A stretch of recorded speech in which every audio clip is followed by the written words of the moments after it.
Beneath the ocean's surface, past the reach of light and the memory of maps, lie objects the world forgot. Not just shipwrecks or scattered ruins, but things crafted by ancient hands, things that have waited in silence, etched in symbols we can't translate, forged from materials we no longer use. Some were found by accident, caught in nets, or spotted by deep-sea drones. Others were buried so deep, it's a wonder they were seen at all. These are the artifacts of forgotten civilizations. Some speak of lost cities, others hint at stories that never made it into history books. And while no one knows for certain what they were made for, their presence feels deliberate, like they were placed there, meant to be discovered only when the time was right. As you listen tonight, allow yourself to drift. Let the sound carry you downward, slowly, like silt through deep water. These stories are not fast, they are not loud, they are quiet things, heavy things, perfect for late hours and still rooms. So, where are you listening from? And what time is it there? If you're new here, welcome to Unspoken Mysteries. Subscribe if you'd like to return again. Now, let's begin with the first artifact, something round, old and impossibly precise. A disc, found deep beneath the Gulf of Corinth, still spiraling in silence. They didn't mean to find it. No great expedition, no grand announcement, just two local divers looking for sea sponges off the coast of Antikyra, a quiet Greek town whose name barely ripples the surface of history. The water there isn't especially deep, but it darkens quickly, silt hanging like mist in the blue.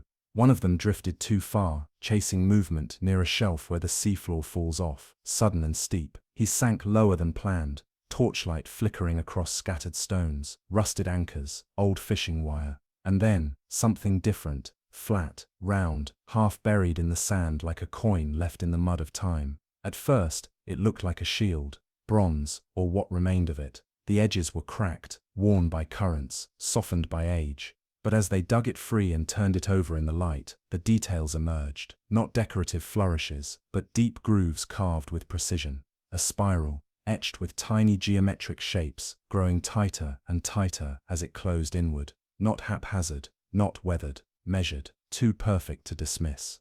They brought it up, cleaned it, photographed it, and soon, whispers began to spread through the local diving community. Not because it was beautiful, though it was, but because no one could place it. No museum could identify the script, no historian could match the design.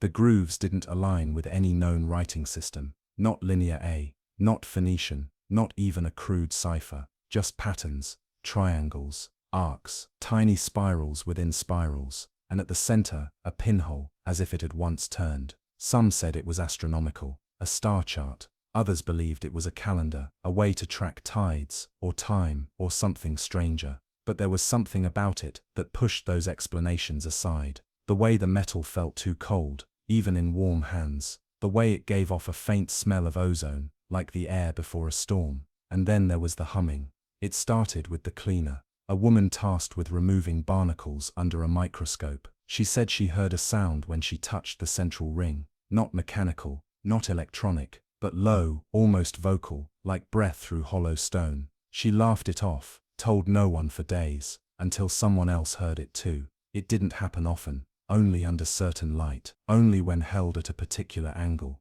But there was a sound. More than one diver described it as a distant chant, like monks singing through water.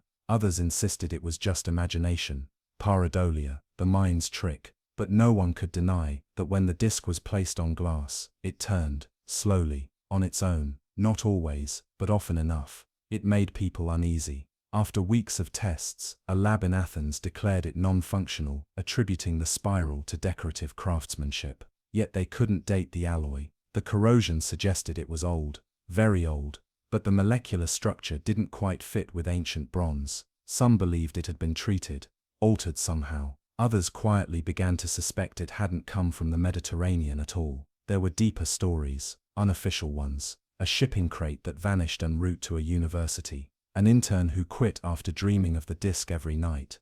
Dreams in which it was larger, massive, turning slowly over black sand. A diver who claimed the grooves on its surface had shifted overnight.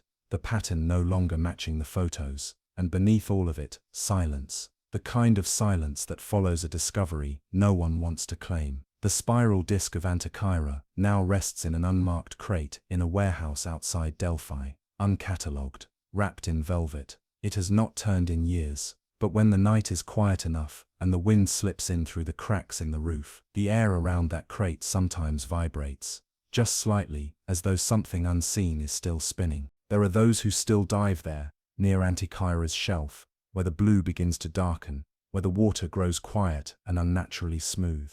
It's not a dangerous place on the charts, no hidden current, no known predators. But the divers who return to that part of the Gulf speak of something else. They don't call it fear, they don't call it anything, really, just a kind of reluctance. As if the water resists them, as if the sea itself holds its breath when they descend, like it remembers something that we were never meant to touch. Not long after the disc was discovered and brought to shore, a researcher from Thessaloniki came to investigate. Her name was Dr. Marina Kasanis. She wasn't famous. She wasn't funded by any major archaeological body, but she had a habit of following patterns where others saw noise. Most of her work had been with Neolithic cave markings, circles, spirals, sunwheels etched into stone, and she believed the disc was older than anyone dared admit. Not Roman, not Mycenaean. Something else, something that didn't belong in any museum catalogue. She stayed in Antikyra for 2 weeks. Mostly alone. She didn't talk much, but she asked careful questions, not about the disc itself, but about the dive site, the terrain, the currents, the magnetic pull. Locals called her obsessive. She hired a sonar crew to map the shelf and surrounding areas, focusing not on wrecks or topography, but on alignment. She said the disc's spiral wasn't just decoration, it was a signature, and she believed the shape would repeat, echoed somewhere beneath the sand. At first the sonar readings were inconclusive, blank sweeps, silt interference, static noise, but then on the 4th night of mapping, the tech noticed a pattern, faint but visible, beneath a deeper slope just past the edge of the mapped shelf, where the depth nearly tripled. The readings revealed a series of indentations in the seafloor, not natural ones. They curved inwards, layered, spiral-like, roughly matching the disc's design in proportion and depth, not perfectly. Erosion had smudged the lines, but the resemblance was undeniable, and deeper still beneath that spiral, the scan captured what appeared to be a circular mound, raised not sunken, about 30 meters wide, surrounded by regularly spaced vertical shapes, possibly pillars, or stones, or something standing in deliberate rhythm. The crew thought it a sonar ghost, an anomaly, but Dr. Kasanis printed the image, folded it into her journal, and wrote just one word beneath it, threshold. She never filed a report, never submitted the findings for peer review. When she returned to Thessaloniki, she quietly resigned from her university position, packed her belongings into a single car, and moved to the mountains near Kalavratar. She refused interviews. She declined all correspondence. One former colleague said she had begun meditating for hours at a time, staring into nothing, humming to herself in soft, breathless tones, as if listening to something distant, as if the pattern had followed her home. What she did leave behind, however, was a notebook, left deliberately in the care of the local museum curator. It was filled with drawings of spirals, dozens of them, each tighter than the last, some drawn with pen, others burned into the paper with what looked like the glowing tip of a wire. The spirals were labeled, but not with words, with numbers, coordinates, seemingly, though not in any known format. Too many decimals, impossible ratios, and beneath one particularly dense spiral, she had written, they weren't mapping the earth. To most who saw it, it was the scribbling of a brilliant mind gone too far. But the curator, a quiet man with no particular interest in the strange or the speculative, began to notice odd things around the notebook. Pages that shifted when left untouched, dust patterns on his desk swirling slightly inward, and once late at night, while closing the museum, he swore he heard a low, steady sound coming from the archives, like breath, or rotation. He didn't go to check. The disc, meanwhile, remained locked in storage. Visitors came occasionally. Academics, museum officials, a few quiet men with no credentials but excellent manners. One man in particular stood out. He arrived without appointment, spoke only once, and requested to be left alone with the artifact. The curator, moved by something he couldn't explain, agreed. The man remained in the room for 4 hours. The lights dimmed once. The cameras lost signal. When the curator returned, the man was gone. He had signed no log, left no name, but the disc had changed, not visibly, not to the naked eye, but under ultraviolet light. The central spiral had shifted, reversed. What once pulled inward now pushed outward. A counter-spiral, the same grooves, the same depth, but reversed, as if something in the artifact had turned itself inside out. Since then the disc no longer hums, no longer turns. It lies quiet in its velvet-lined crate, untouched, unstudied, unspoken of. But those who've spent time near it describe an unease that lingers, the kind of weight that presses on the chest at night, and sometimes in dreams they see not the disc but the shape it represents. Something vast and slow, turning beneath layers of stone and time, waiting not to be found, but to be remembered. There's a reason the spiral appears in so many ancient cultures, the Celts, the Minoans, the indigenous tribes of the Americas, a shape that spins without end, a pathway that moves forward by circling back. It is the language of tides, of galaxies, of shells and storms, and perhaps of something older still, something the sea has hidden, not to keep secret, but to keep sacred. Now, when the wind is still, and the waves go quiet just offshore, the divers who pass near the shelf sometimes hear a low tone rise through the water, not loud, not musical, just steady, turning, and no one ever dives alone there anymore, not because of danger, but because of the silence that follows, a silence that sounds just faintly, like something remembering its shape. It was 6 months after the last official inquiry, when the disc shifted again, not publicly, and not in motion, no spinning, no humming, just a crack, thin hairline, stretching from the outermost ridge of the spiral to the second ring, like a fracture in ice. It appeared one morning without explanation. The crate hadn't been touched. The room remained sealed, no signs of tampering, no changes in temperature or pressure. Yet there it was, a perfectly straight fissure, just wide enough to catch the light, just long enough to suggest that something inside the metal was changing, as if it were responding, not breaking, transforming. The museum logged it as corrosion stress, nothing more. A footnote in a long-forgotten database, but someone else took notice. A private collector, one of those faceless figures who specialize in anomalies, not just rare things, but unclassifiable ones. He made an offer, quiet, substantial, enough to fund the museum for a decade. The board considered it, briefly, but the curator, now older, thinner, and markedly more silent than he'd once been, refused. He said the disc was not for sale, not because of value, because of consequence. There had been dreams, that much was clear, not just his. The janitor reported them too, so did the archivist, all of them spirals, all of them silent, and all of them ending in the same place, a dark chamber beneath water, circular walls lined with symbols, and in the center, the disc. But in the dream, it was no longer small, it was a platform, a mechanism, a doorway. It was the janitor who noticed the scent first, not ozone, not metal, but something older, faint, organic, like the damp breath of a sealed cave. He said the smell appeared only at night, and only near the crate. He also said the spiral sometimes pulsed, not visibly, but rhythmically. He could feel it through the soles of his shoes, not every night, but often enough. And then came the lights. The security footage, glitchy though it was, showed a faint glow on 3 separate occasions, not from the disc itself, but around it, a diffuse shimmer, like bioluminescence behind fogged glass, the kind you see in jellyfish deep underwater, that pulsing rhythm the sea keeps in its most private places. But this glow held no color, just a distortion in the air, a reminder that the object was not dead, not dormant, waiting maybe, but never still. Dr. Casanis, long gone to the mountains, long silent, sent one final letter to the museum, handwritten, unsealed.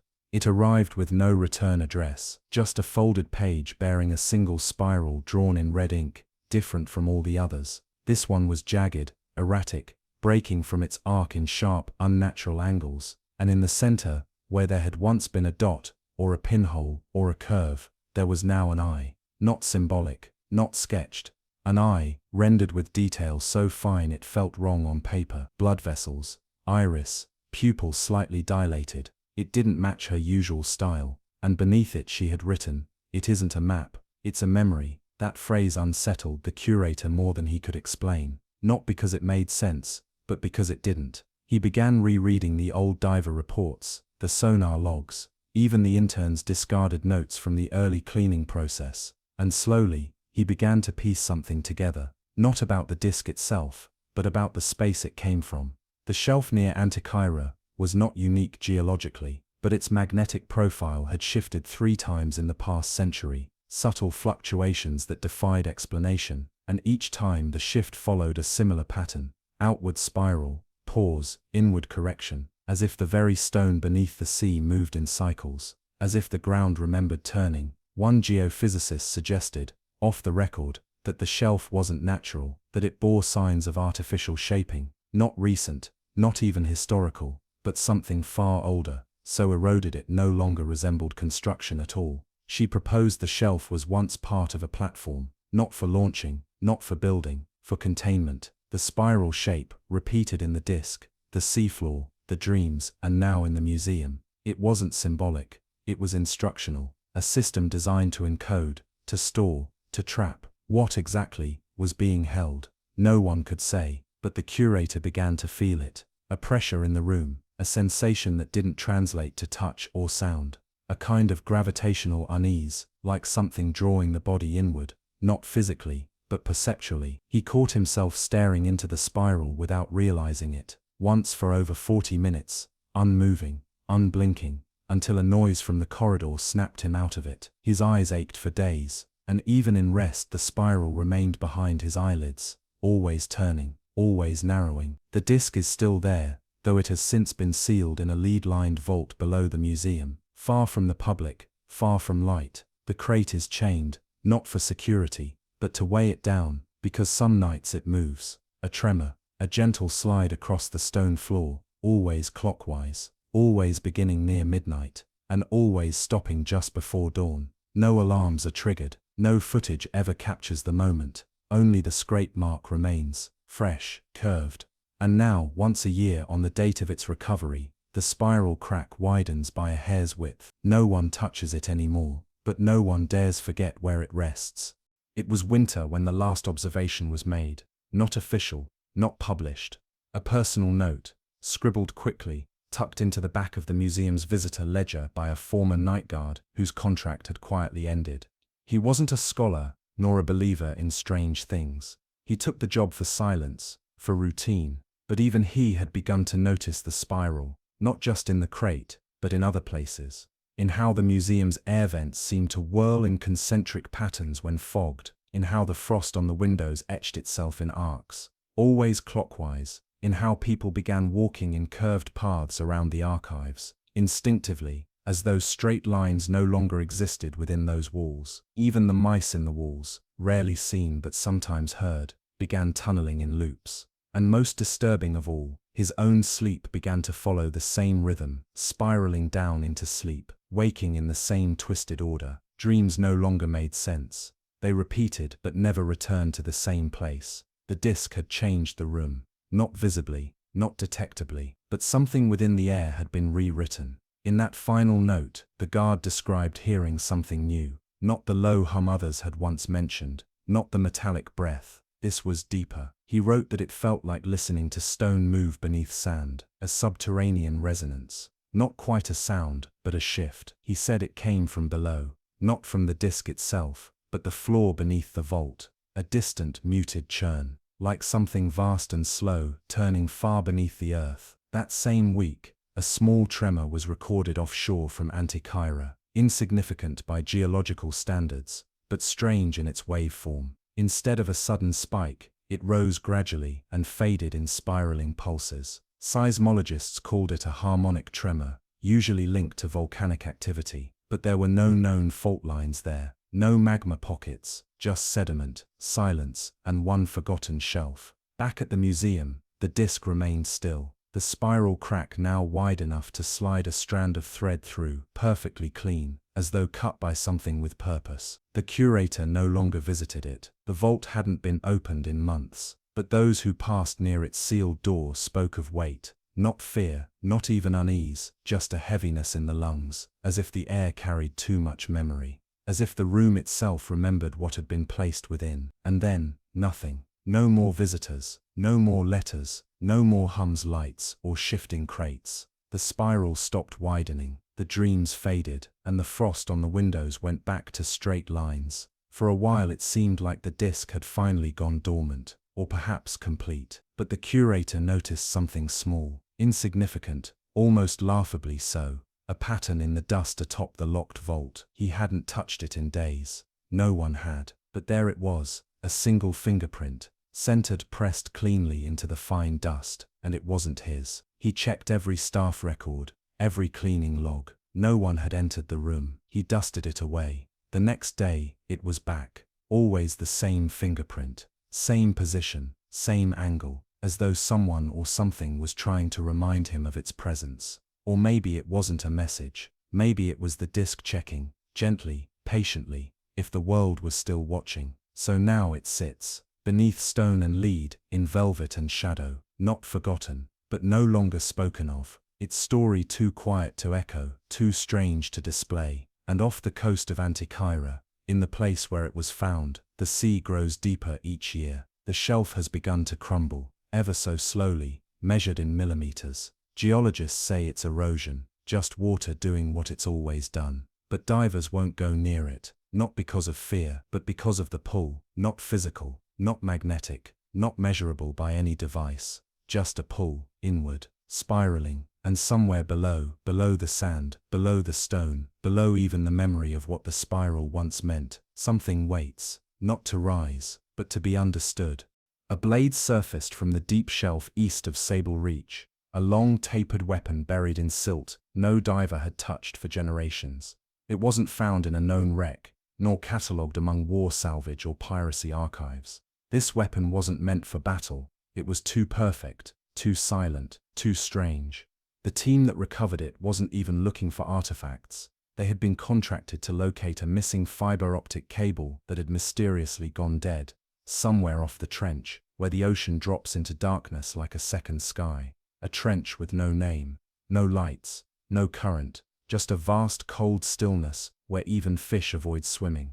The blade appeared on the sled camera just before signal loss, a single glint beneath a patch of black sediment, reflecting not from the sun above, but from the remote's floodlights, diffused and dull. The machine passed overhead, dragging its magnetic arm in wide arcs, and as it swept across the sea floor, the feed briefly went white. Not static, not malfunction, just light, a soft blooming light from somewhere it shouldn't have been. When the blade was brought to the surface, no one spoke for several seconds. It was not rusted, not barnacled. The metal was smooth, nearly flawless, as if the sea had refused to mark it. The weapon didn't resemble any naval standard, not Roman, not Ottoman, not ceremonial or modern. The handle was minimal, lacking adornment, save for a single shallow groove carved in the shape of a spiral interrupted by 3 slashes. Crew members first assumed it was decorative, until someone picked it up. Contact with the blade triggered something inside the body, a sound, not external, not vibrating the air. The hum moved through the ribs, the spine, the jaw, a low, even resonance that seemed to tune itself to the person touching it. One diver described it as a cathedral bell underwater. Another said it felt like standing too close to a memory you'd forgotten you had. The sound could not be recorded. Microphones detected nothing. Oscilloscopes showed flat lines. But every person who held the weapon experienced the exact same thing, the sensation of being sung to from inside their own blood. Not melody, not music, but a tone, an invocation, like the first vibration of something waking from a long dreamless sleep. Transporting the blade became difficult. Not because it was heavy, it wasn't, but because the object refused to be boxed. Not literally, but emotionally. No one wanted to be near it for long. The crate was sealed with copper latches and foam, but even then, crew members assigned to carry it claimed to hear the hum echoing in their teeth hours after setting it down. The artifact, labeled Object S9, was sent not to a public institution, but to a private maritime archive in Halifax. A cold stone building built into the harbour wall, its windows always fogged, its halls lined with forgotten maps and teeth of unclassified whales. A place where strange things went to be unstudied. Weeks passed. The blade sat in its box, untouched, unspoken of. until a linguistic analyst named Dr. Anika Levian walked into the wrong room. She had been assigned to digitize 18th century logbooks from a whaling vessel that vanished without trace. But something, a mistake, a flicker, or perhaps the hum itself, led her down a corridor she wasn't meant to follow. Inside the chamber, Object S9 rested in a glass case with the lid ajar. No guards, no signs, just the blade, clean as the day it was pulled from the sea. Anika didn't touch it, she only stood near it. That was enough. The hum returned, not loud, not alarming, but undeniably present, like a second pulse inside her own. Her vision blurred, her breath slowed, and when she turned to leave, the room no longer looked the same. Later, in her hotel room, she wrote compulsively, line after line of characters she couldn't translate, not from any known alphabet. Slanted strokes, broken circles, complex arcs drawn from the wrist, not the fingers. When she showed them to a colleague, he said they resembled nothing in the archive, nothing on record, but the curves felt familiar, like symbols seen in dreams too many times to be ignored. The next morning, she awoke with a nosebleed and a notebook full of mirrored glyphs. Her speech was slower, her voice had dropped half a tone, and though she denied touching the blade, her fingerprints were found on the case. She was relieved of duty, quietly, no questions asked. The blade disappeared from the archive shortly after. Rumors surfaced that it had been sold to a collector in Newfoundland, a man with a soundproof vault in his cellar, and a peculiar taste for active artifacts. A diver who worked his estate briefly recognized the object, long unblemished, with a black grip that hummed when the light hit it just right.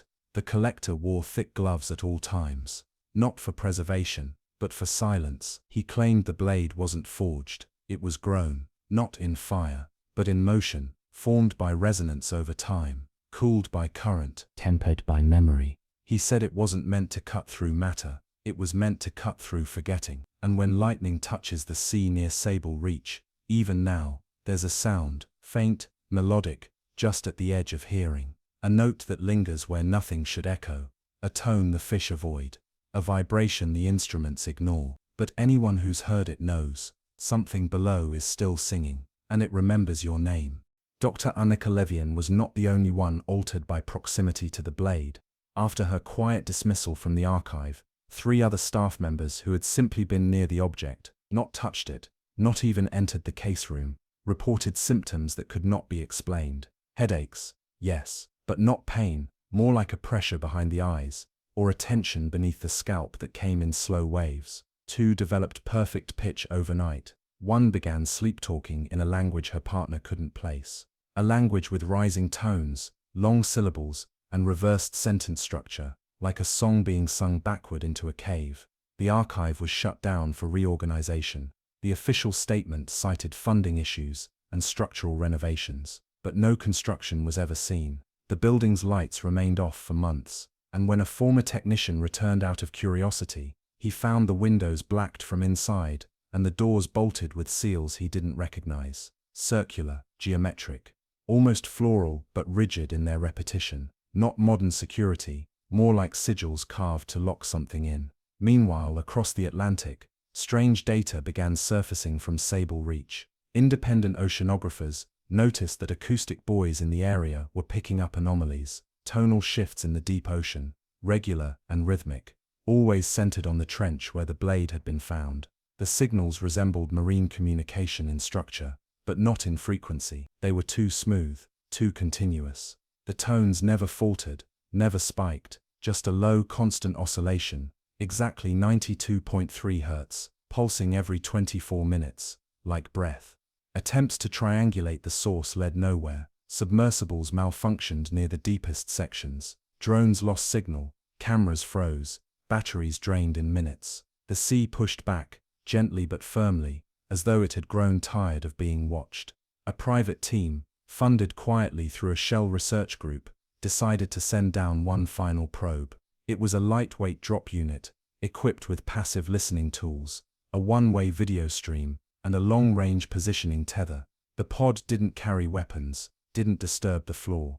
It simply listened. What it recorded was not just a sound, but a pattern. The hum, still at 92.3 Hz, began to modulate every 7 cycles, a shift in timbre, a warble, as though the sea itself was clearing its throat, and then came the silence. Not the absence of noise, but an absolute crushing pause, as though something massive had turned its attention upward. The feed cut. The unit never returned, but the boy kept recording, and after 3 days, a new signal rose from below, a pattern of tones and rests that, when visualized, traced the outline of a blade. It was unmistakable. The weapon had not been unique. It had been part of a system, one of many. Further analysis of Anika's spiral glyphs revealed something unsettling. The symbols, once dismissed as random, showed fractal symmetry when overlaid, not artistic symmetry, mathematical, self-repeating, like the internal structure of a wave. A musicologist from Oslo was consulted to decode it. He saw immediately what others had missed. The writing was not language, it was notation. The glyphs were instructions, a composition, a score for a song not meant to be heard, but remembered. The implications were terrifying. If the blade was a tuning device, then its presence on the ocean floor had not been accidental. It had been placed deliberately, to continue vibrating, to hold the memory of something ancient, something not gone, merely dormant, waiting for the right frequency to be struck again. One archivist who reviewed the early diver logs noted a curious observation. Several crew members, while descending over the trench, had described feeling a rhythmic pressure in their chests, not pain, more like synchronization. Their heartbeats slowed, matched the pulses rising from below. Their own blood had begun to keep time with the blade's forgotten hum. This was not resonance by coincidence. It was entrainment, biological attunement, and if a weapon, or artifact could harmonize with the human body, the human mind, then what else could it unlock? The collector who now possessed the blade never spoke publicly. He refused interviews, deflected inquiries, and ensured Object S9 was erased from all digital inventory. But those who knew him, the few who still dared visit, noticed changes. He had stopped speaking altogether, not from trauma or illness. He simply no longer used words. Instead, he wrote in long curving lines that resembled tide charts, but weren't bound to any coast or current. His home was always filled with low music, unfamiliar chords, long decaying notes, unresolved progressions that never repeated. And in the center of the house, beneath a skylight that never let in sun, the blade sat in a case of stone and salt water, still, untouched, humming faintly in a room that vibrated even when no sound played. One guest, a musician who'd come to consult on the blade's acoustics, said the home was tuned like a mouth, not a metaphor, a literal resonance chamber. Every wall, every pipe, every pane of glass reinforced a specific set of frequencies. It was as if the entire house had become an instrument, but the collector no longer needed to hear the blade. He had become it. He walked differently, slept only during specific moon phases, ate nothing fermented, only salt and bread, and when lightning storms passed overhead, the windows of the house did not rattle. They sang, not a song with words, not melody, a remembering, a retuning. And off the coast of Sable Reach, where the trench falls like a forgotten scar into the Earth's crust, the water now rises slightly in temperature every time the 92.3 Hz tone begins again. Not enough to notice, just enough to feel. And somewhere in the deep, something waits for all the right notes to align again, and for the song to finish. Not long after the collector vanished, the blade appeared again, this time on the seafloor, not near Newfoundland, not in Halifax, but back near Sable Reach, where it had first been discovered. A fishing trawler dragging lines for red crab caught something strange in its net, something long and thin, tangled in the mesh like a spine that refused to snap. The blade had returned, or another like it, still unmarred by salt, still vibrating with the same impossible hum. The crew didn't recognize it, but one of the younger men on board claimed he had seen drawings of it before, online years ago, in a thread about missing artifacts and forbidden shipwrecks. He said nothing, just watched. And when the captain ordered the object thrown back into the sea, the young man leapt in after it. They pulled him from the water 15 minutes later. He was still breathing, but different. He spoke slowly, syllables drawn out like melted wax. His eyes would not stay fixed in one place, and for the rest of the voyage, he hummed. Not a song, not a tune, just a single low note, over and over again, perfectly pitched. until the sound slipped from the throat and began living in the hull. By the time the ship docked, the wood itself seemed to vibrate with memory. The blade was never recovered. It slipped back below the waves, deeper than the crew could follow, but the sonar image of it remains, elongated, asymmetrical, curved like a crescent pulled tight across time, and the symbol fractured circle, 3 lines, was unmistakable. It was the same design seen in the collector's home, etched on every wall, etched into him. One salvage diver, privately hired to follow the sonar echo, descended into the trench a week later. He wore a modified suit, sealed, pressure-resistant, designed to withstand deeper currents. The tether fed back clean data for 20 minutes before his voice came through, clearer than expected. Not panicked, not urgent, calm, he said. "I don't want to come back." Then silence. The suit was retrieved days later, empty, no damage, no signs of breach, just absence, as though the diver had been lifted out of time, not drowned or torn or taken, gone like breath exhaled too far.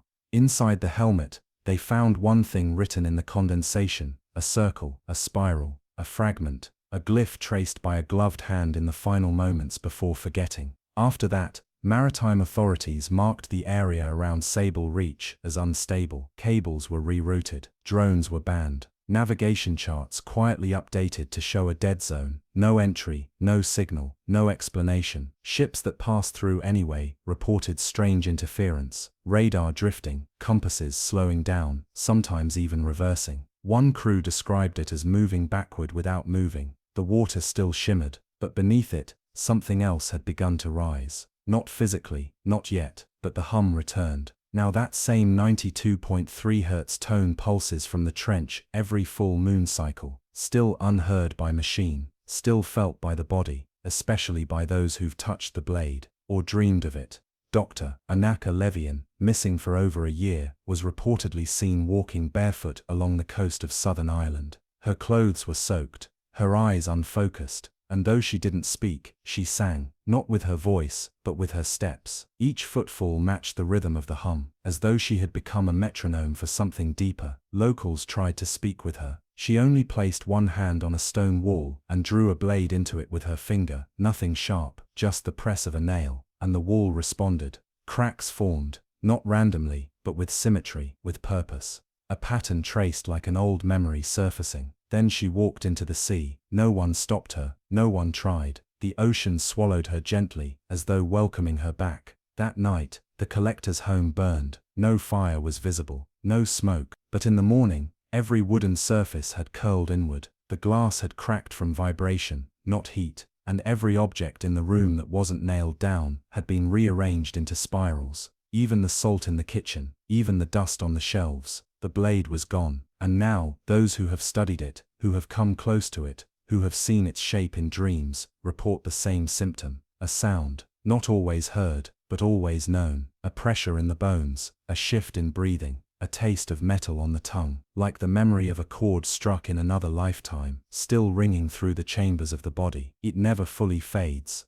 And if the hum returns at the wrong time, during sleep, during silence, it brings something else with it, a vision. A room of stone, walls marked with glyphs that shimmer faintly in darkness, a blade suspended in the center, not floating, not held, just remembered. The blade isn't sharp, isn't real, it's resonance, it's alignment, it's history vibrating itself back into existence. Some say it's not a weapon at all, some say it's the first syllable of a forgotten language, a name the sea is trying to speak again. And when the tone begins once more, echoing from beneath the trench, soft, steady, impossible to record, something ancient aligns with it. Not a creature, not a god, but a structure of sound, a cathedral without stone, a memory without origin, a system that's been waiting not to be awakened, but to be remembered by someone who still hears the song.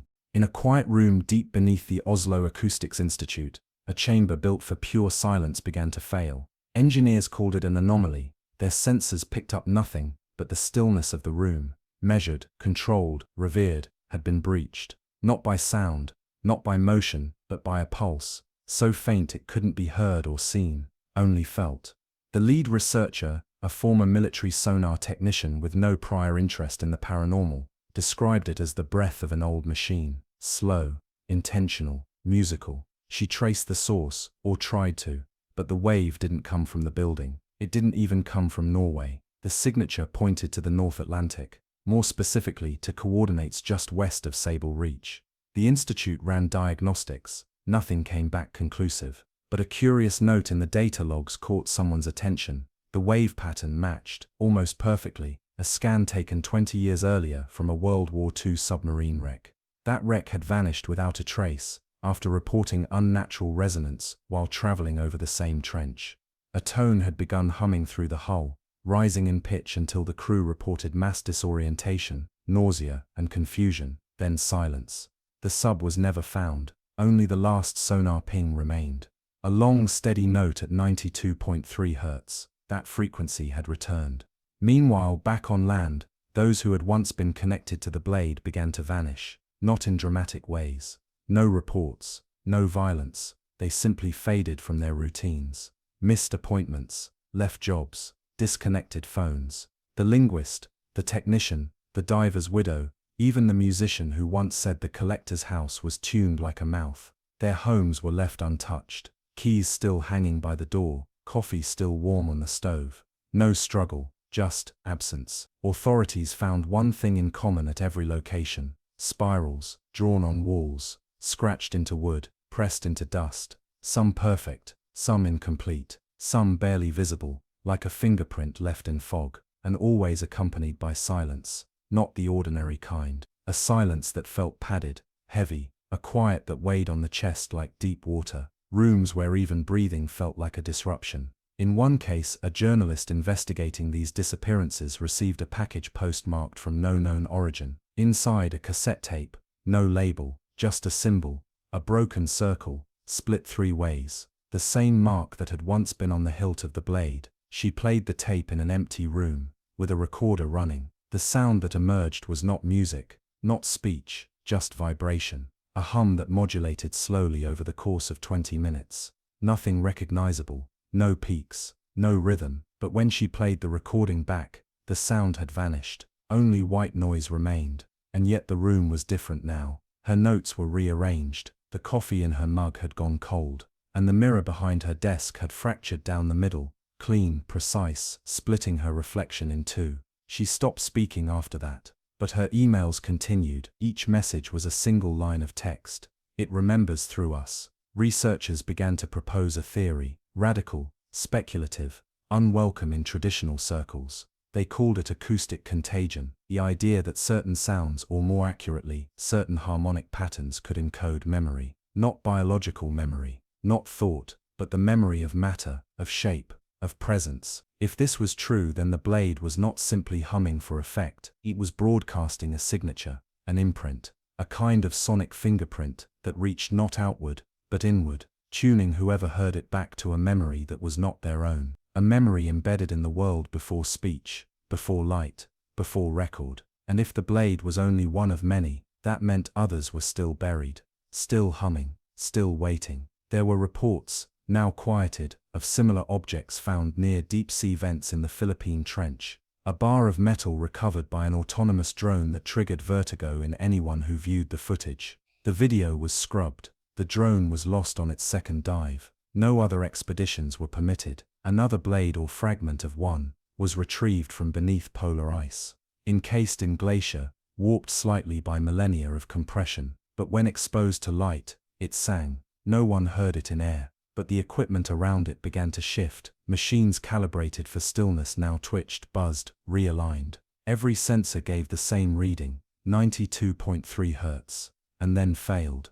Back at Sable Reach, the trench itself had begun to emit low-level magnetic pulses, barely measurable, but growing in frequency. They didn't follow tectonic rhythms. They didn't match wave patterns. They were perfectly timed. Every 24 minutes, a pulse, always accompanied by that same infrasonic tone, always strongest on the nights when the sea lay flat, mirror-smooth and eerily still. Some began to say the trench was not a trench, that it was a mouth, a throat, a forgotten speaker for something that once filled the world with sound and silence alike, something that had been muted, broken into fragments, and scattered across the seabed like instruments disassembled before war. If the blade was a key, then Sable Reach was the lock, and the hum was turning. The last known mention of the singing blade comes from a radio operator on an Icelandic fishing vessel. He reported a faint tone on the emergency frequency, steady, unwavering. Thinking it a distress call, he tried to trace it. It led them off course. The captain insisted it was malfunction, but every time the engine slowed, the tone grew stronger. The entire crew began hearing it, not through the radio, but from within. And in the last entry of the ship's log, written in pencil and water-warped, the final words read, "The sea is remembering." The ship was recovered 2 days later, empty, no sign of struggle, just spirals etched in frost along the wheelhouse windows, drawn from inside, no fingerprints, and below the deck, resting where the blade had once been stored in its crate, only a stone, smooth, circular, still humming, 92.3 Hz. South of India, past the edge of mapped coral and the whispered myths of Lemuria, a diver named Ravi descended into green-blue water so clear it felt like air suspended in time. He was part of a survey team, hired by a marine archaeology unit, to investigate what locals had long called Parshaya Ulagam, the Old World, a patch of seabed believed to contain remnants of an ancient land swallowed by the Indian Ocean. It was said that temples once stood here, towers, walls made of stone and salt, and that when the sea grew calm and the moon sat low, you could see strange lights flickering beneath the surface. As if the seabed hadn't quite learned how to forget, the team expected nothing. They were professionals.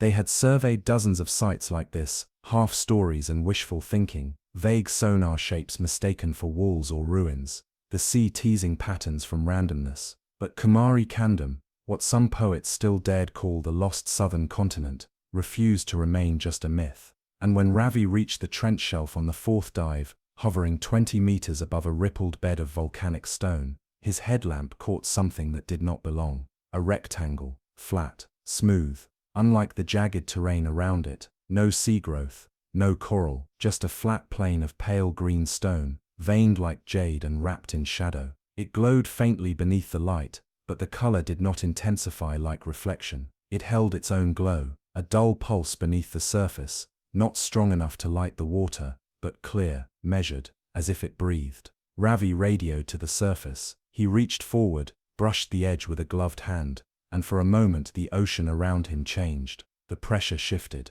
the current disappeared, the silence grew heavier, and beneath his fingers the tablet pulsed once, gently, like a heartbeat. He brought it up. What they uncovered was not a single object, but a series. 17 flat tablets, each the size of a small writing slate, arranged in a half-buried arc. Each glowed from within, not uniformly, some brighter, some pulsing more frequently, like they were trying to speak, or breathe, or both. And every surface was etched with symbols, not language, not in the traditional sense. These were too abstract, too clean, curved lines, intersecting loops, symbols that seemed to shimmer when viewed at certain angles. No one could identify them. The team tried every known script, Tamil Brahmi, Harappan, Dravidian seals, but nothing matched. And yet when one of the archaeologists stared too long, she began writing them down, not copying, translating. She didn't know how. The symbols came out of her hands like muscle memory. Curves flowed,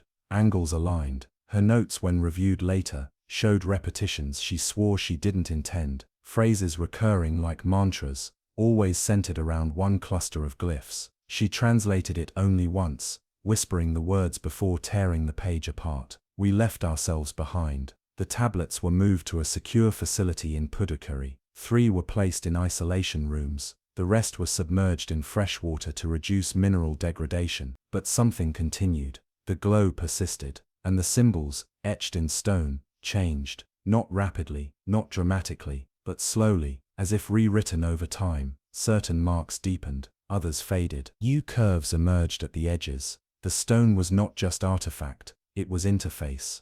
A physicist was brought in, suspecting radioactive phosphorescence. Tests revealed nothing toxic, but when one tablet was placed on a sheet of copper overnight, it left a burn, not from heat, from frequency. The copper itself carried a resonance for hours afterward, a tone barely detectable, pulsing every 6 seconds, and then the dreams began. Not shared, not identical, but similar, recurring themes. Water that breathed, light that spoke. A city made of hexagons and towers like shells, rising from the seabed in slow spirals. A woman made of stone and light, standing at the center, holding a single tablet, the brightest of them all, and whispering in a voice without sound. Each person who handled the tablets described seeing her, not directly, but as an afterimage, in mirrors, in reflections on the surface of water, always there, watching, not threatening, not smiling, just waiting. It was then that scholars began whispering again of Kumari Kandom,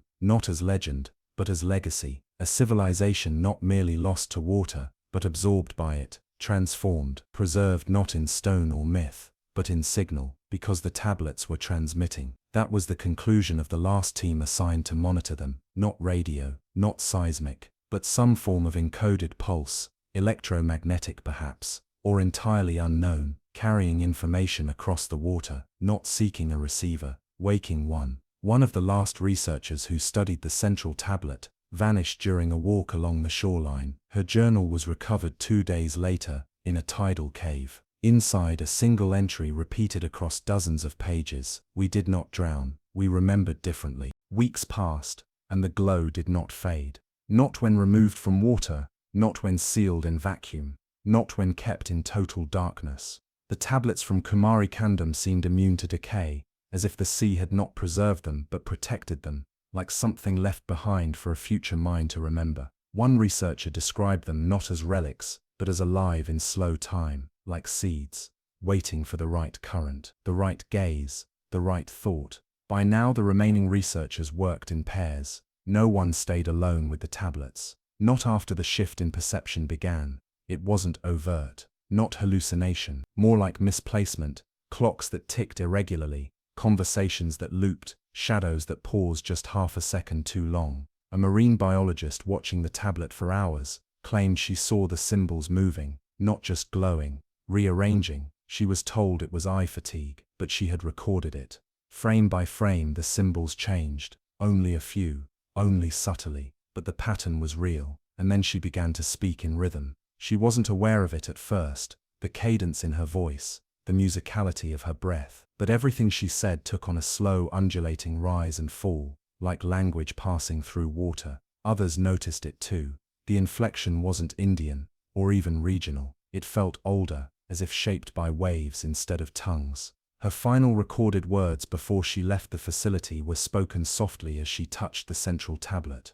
"You've already seen us, but you have forgotten what we meant." She was never seen again. A week later, a linguist working in isolation made an extraordinary discovery. He placed 2 tablets side by side under polarized light, and as the angle shifted, the glyphs on each began to reflect into one another, like mirrors meeting at right angles. The symbols did not merely align, they interlocked. What once looked like language now looked like architecture. Each glyph formed a structural joint, a visual resonance. The tablets were not inscribed with words. They were components, blueprints, slices of something whole. No one could say what the original object might have been. A machine, a monument, a message too large to be spoken aloud. But the idea that this was a lost archive took hold, not of information but of identity. A culture encoded in light, in shape, in frequency, and frequency, it turned out, was the key. A physicist in Chennai discovered that when 2 specific tablets were placed parallel, a faint harmonic pulse began to oscillate between them,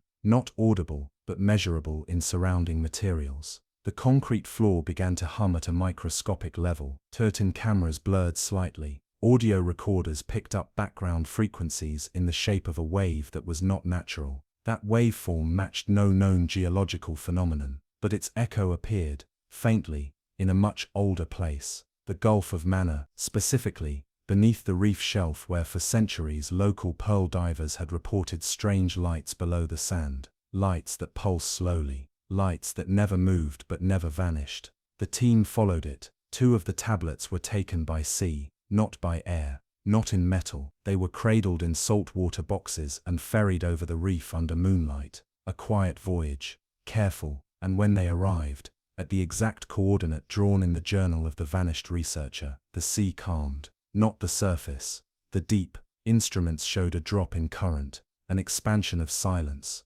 like something vast had inhaled. Divers descended, and there it was, a platform, circular, worn with age but unmistakably carved. At its center, an empty depression, perfectly shaped to hold one of the tablets. They placed it there, and the water brightened. Not from reflection, not from light as we understand it. The sea itself glowed, not around the tablet, but above it in the column of water that stretched to the surface. A beam, a silent luminous pillar that shimmered like breath in cold air. Within it shapes began to form, not solid, not fully seen. Faces, structures, spirals. A woman's hand outstretched, holding a symbol, the same symbol etched on the center tablet, the same message whispered in the dreams of every researcher who had studied them. We remembered into light, and then it ended. The light faded, the image vanished, the sea returned to motion, but something had changed, not in the water, in the people. Those who saw it began speaking slower. They moved as if timing themselves to a rhythm no one else could hear. When asked to describe the vision, they used metaphors they didn't understand. They called it a thought made of architecture, a voice carved into stone, a memory sculpted from geometry, and every one of them began to draw spirals. But not just any spiral, the same spiral from the disk at Antikyra, the same arc that shaped the hum at Sable Reach, the same curve that appeared in dreams, in lights, in walls, in frost, in mirrors. The spiral of return, the spiral of remembrance.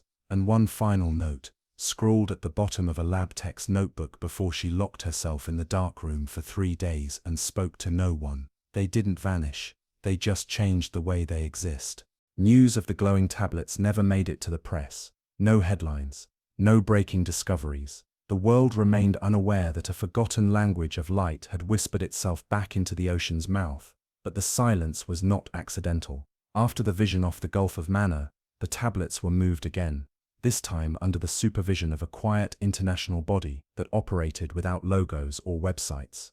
The facility they chose sat inland, far from salt air, far from tidal pull, hidden in the rock beneath a disused observatory in Sri Lanka's hill country. A place where even stars seemed to watch from a greater distance. Only 6 tablets remained active. 11 had gone dark. No glow, no pulse. The glyphs dull and silent. No one knew why. The working theory was proximity. They needed one another. Or maybe the vision had cost them something. Maybe they had been asked to show too much, too soon. Those that still pulsed were kept in a subterranean hall, lined in basalt and obsidian to reduce magnetic interference. But the tablets did not care for stone.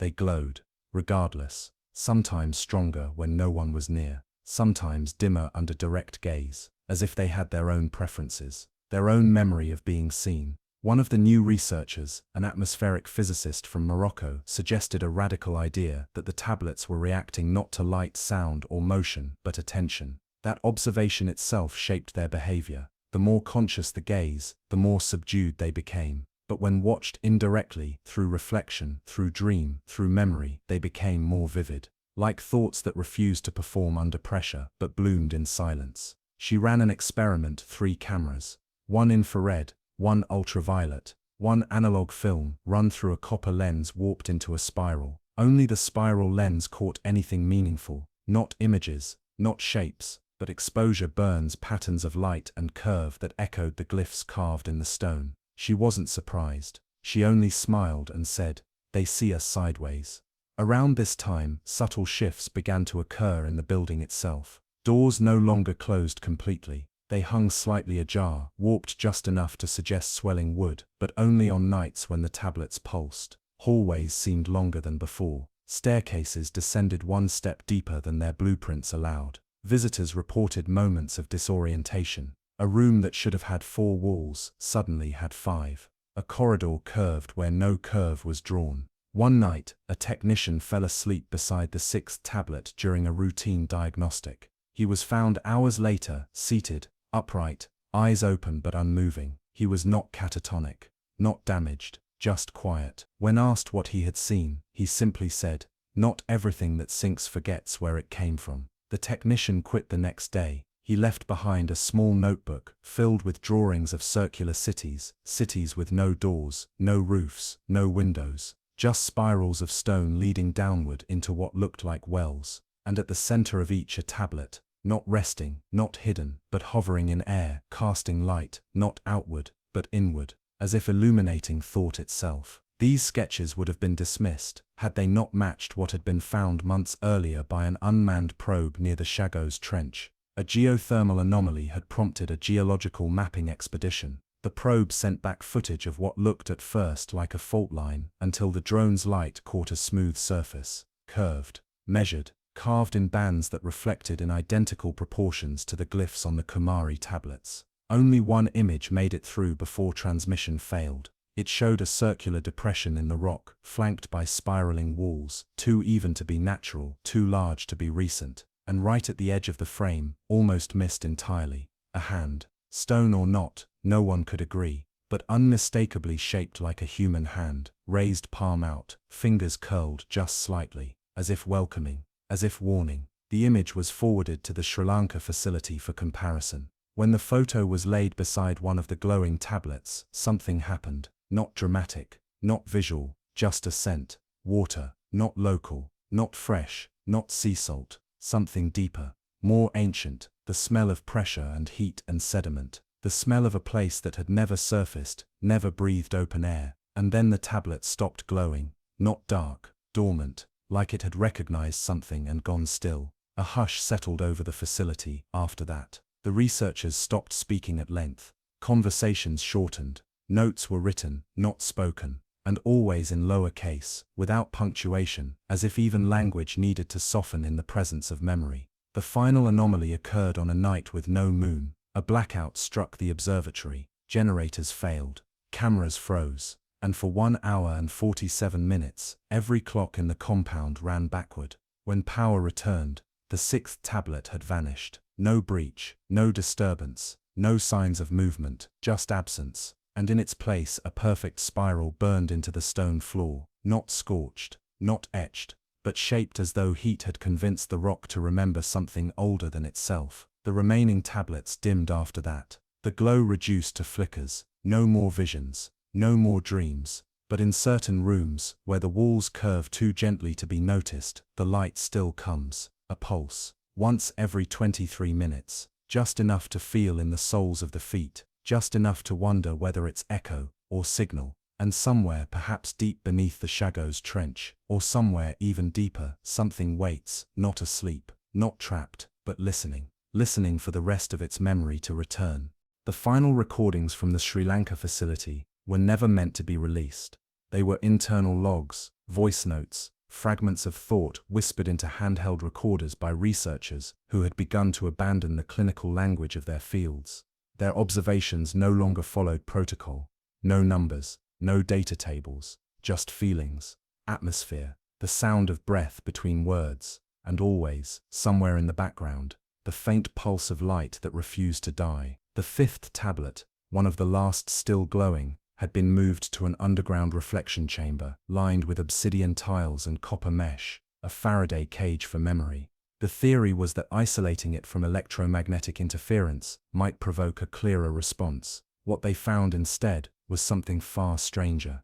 The walls of the chamber began to resonate, not loudly, not audibly, but physically. A soft, irregular vibration, like the flutter of breath in a deep cavern. Objects began to drift from their shelves, not float, drift, as if gravity itself was bending in small, spiraling pockets. The tablet at the center pulsed in sync. Once every 82 seconds, the intervals were exact. You could set a metronome to them, and yet it felt unsteady, like a heartbeat that wanted to speed up but was waiting for permission. One researcher, a mathematician who'd worked on sonar distortion modeling, began tracking the pulses against a timeline of historical earthquakes. She noticed something disturbing. Each major geological event in the Indian Ocean over the last 50 years had occurred precisely 1 hour after a documented spike in the tablet's glow. Not seconds, not minutes, exactly 1 hour. She proposed a theory she refused to write down. The tablets weren't reacting to tectonic shifts. They were predicting them, not by chance, but by design. Like a warning system built not from data, but memory. A memory so old, it had embedded itself into the architecture of the Earth, or perhaps older than the Earth itself. One night, the obsidian tiles in the chamber cracked, every single one, not shattered, fractured, in arcs, perfect, concentric arcs that mirrored the spiral glyphs on the tablets. The floor followed suit. Hairline fractures in the stone formed a spiral so clean, it could have been etched by machine. The vibration stopped. Then the light returned. But this time, it didn't pulse from the tablets. It came from beneath the floor. A steady upward glow, like moonlight rising through water. No heat, no shadows, just a soft, endless shimmer that spread outward through the cracks. The researchers who witnessed it didn't panic. They didn't even speak. One of them later said it felt like being inside a memory that wasn't yours, but one that recognized you, like the dream of an ancient city you'd never lived in, but somehow missed. For 43 minutes, the glow expanded through the floor, up the walls, into the copper mesh, until the entire room seemed to breathe with light. Then just as suddenly, it ceased. The room went dark. The tablet remained, but its glow had changed. No longer green, now blue, deep, oceanic. Not a color of illumination, but of immersion. The staff reviewed the footage. All data was corrupted. The cameras had recorded static, with one exception: 3 seconds of video. In those 3 seconds, the tablet's surface shimmered, and a shape appeared. A map, not of land, not of ocean. A map of memory. Curved lines intersecting, spirals overlapping. Not drawn, remembered, etched by frequency, burned by time. The lead archivist stared at the image for hours. She noticed something the others had missed. At the center of the map, beneath all the spirals, beneath the ancient coordinates, was a city, not labeled, not named, just drawn in golden light. Its towers rose like shells, its streets curved like coral, its center was hollow, a circle of silence. She began to draw it, not from memory, she had never seen it before, but her hands moved on their own. Lines, curves, layers of meaning without language. When she finished, she said only, "They didn't write it down, they became it." Soon after, she vanished from the facility. Her office remained undisturbed, except for one thing. On the wall above her desk, the drawing of the city had been repeated, perfectly, by hand. A second time. Same lines, same pressure, same impossible detail. But none of her colleagues had done it. The drawing had simply appeared. No one else ever entered the chamber. The 5th tablet was sealed again, not out of fear, but reverence. The team understood something now. This was not an object of study, it was a listener, a translator, not a piece of stone, but a living syllable in a language carved across time itself, a frequency of memory, rendered into form. Outside, the monsoon season began early. Floodwaters reached the edges of the hill station. Yes.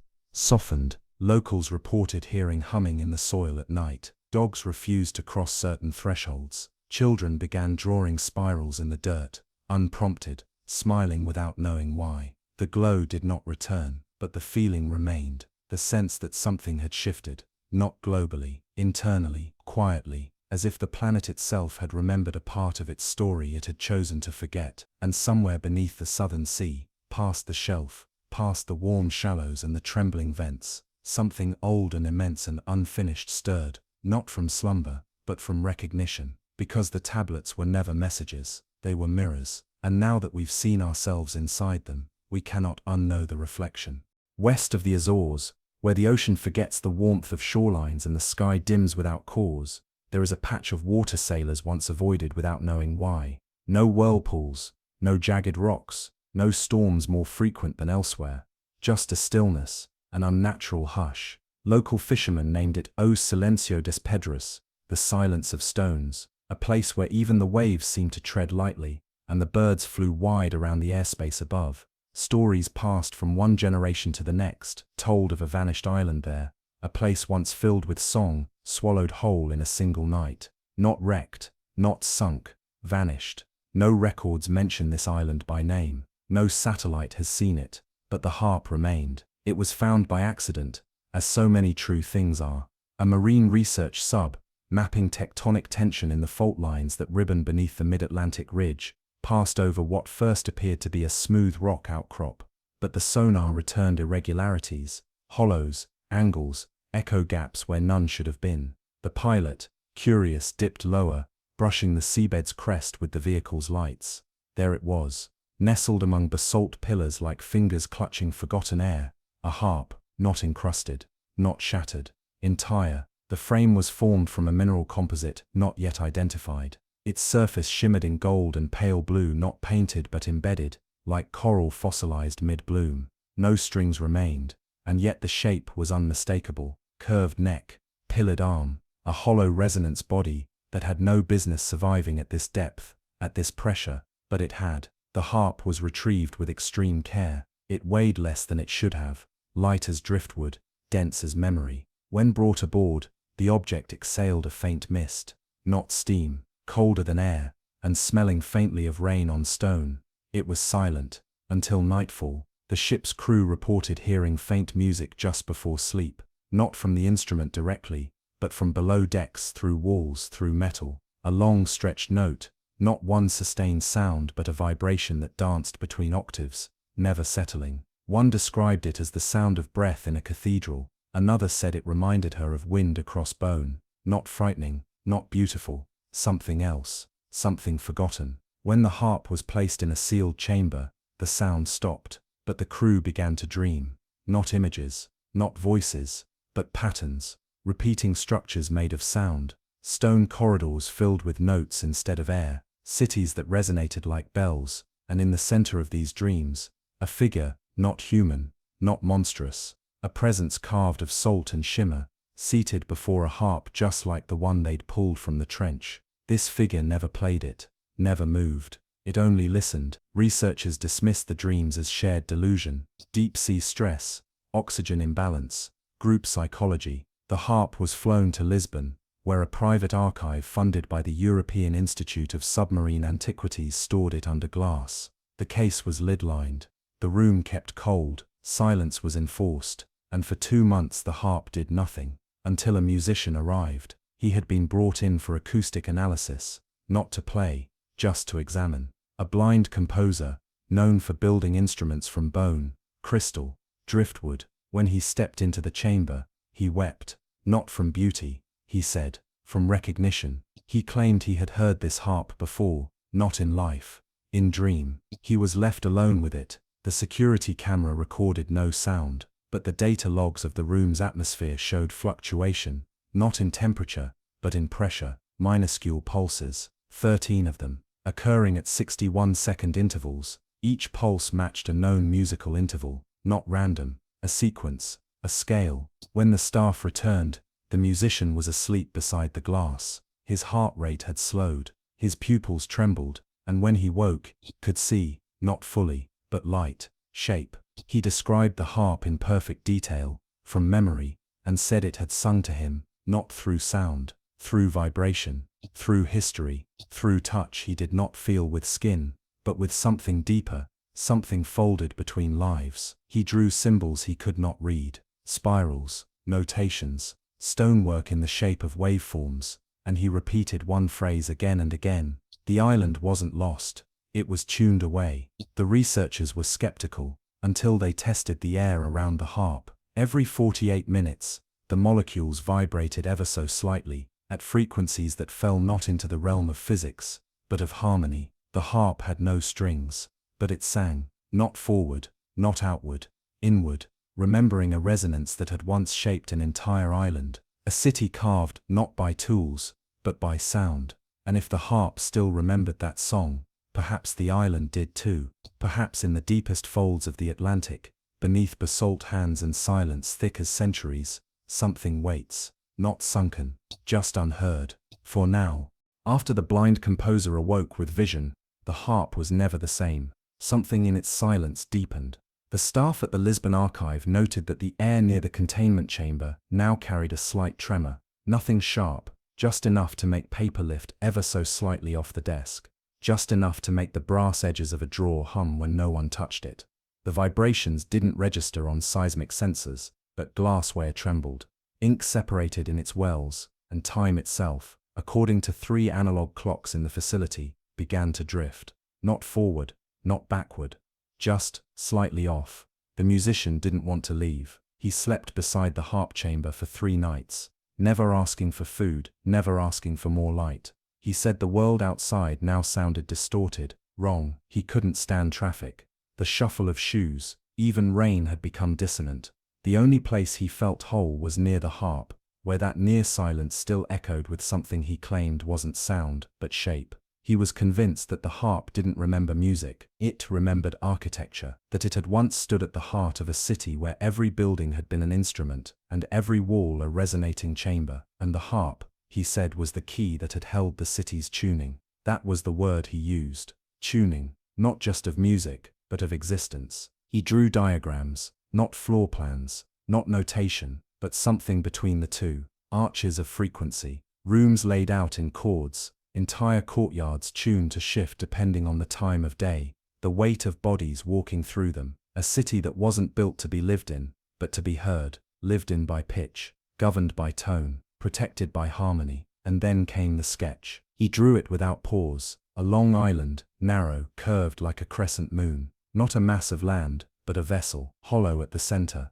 Lines radiated from it in waves, like ripples from a bell struck underwater. He wrote just one name at the base of the drawing, Okrasl. The name meant nothing to the archive's researchers, no matches in atlases, ship logs, or linguistics databases. But the name appeared again the next morning, on a shipment manifest from 1923 found in a sealed drawer that hadn't been opened in years. It was written in pencil, smudged but clear, recovered from the ruins of Okrasl, bronze key fragment. Octave spacing. No record of the object remains. No one knows where it was taken. The crate is listed as lost at sea. The musician claimed this was no coincidence. He said names resonate, just like notes, that the name of a place, spoken enough times, begins to align itself with memory, not just in people but in the land itself. That's why you can't find Okrasl, he whispered.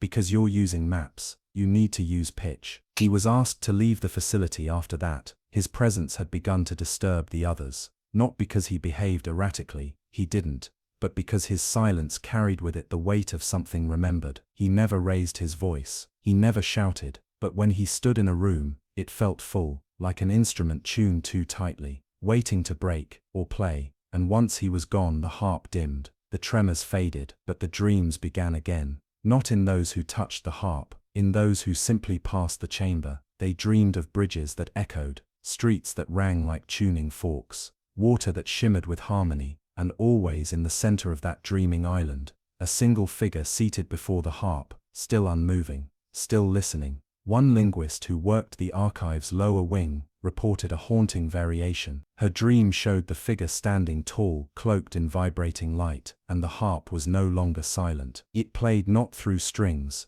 but through gravity, through the arrangement of stone and breath and time. She woke with blood at her ears, and her hearing dulled for 3 days. But when it returned, she said she could hear silence differently. Now, it isn't empty, she said. It's structured. The harp was moved again, this time to a lower, deeper vault, lined with soundproofing material, dense enough to contain an explosion. It didn't matter. The resonance continued, the hum returned, and then came the photographs. A satellite pass over the mid-Atlantic, part of an unrelated ocean current survey, captured an anomaly, a shimmer in the wave forms, too linear, too measured, hidden just beneath the surface fog. When processed through harmonic analysis software, the outlines resolved into something architectural, straight lines, concentric curves, rising shapes in a configuration that matched the musician's drawings exactly. A city, underwater, not collapsed, not ruined, subtracted, as if tuned just below perception,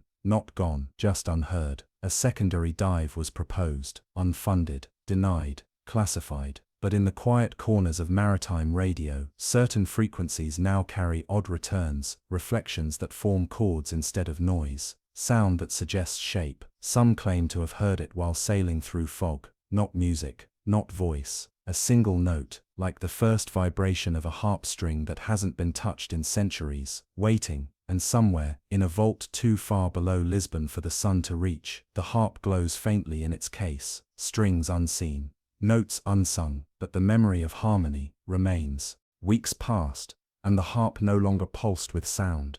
The vibrations ceased. The dreams quieted. The researchers began to believe the artifact had finally gone still, like a storm exhausted, like memory spent.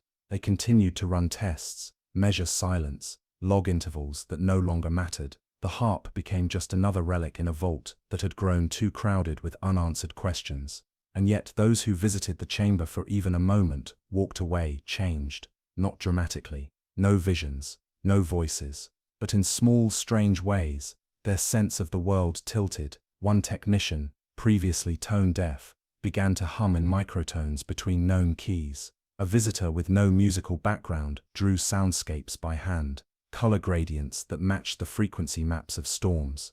A night guard reported that clocks in the lower levels ticked with an audible harmony, almost melodic, almost sad. But the harp remained still, until the architect arrived. She hadn't come for the harp. She'd come to inspect the vault's aging infrastructure, flood resilience, electromagnetic shielding, foundation stress. But the moment she entered the lower chamber, her breath caught. She didn't speak. She stood before the harp's case and stared, not at the object, but at the space around it. Then she turned and said, "This room wasn't built to hold sound, it was built to hold resonance."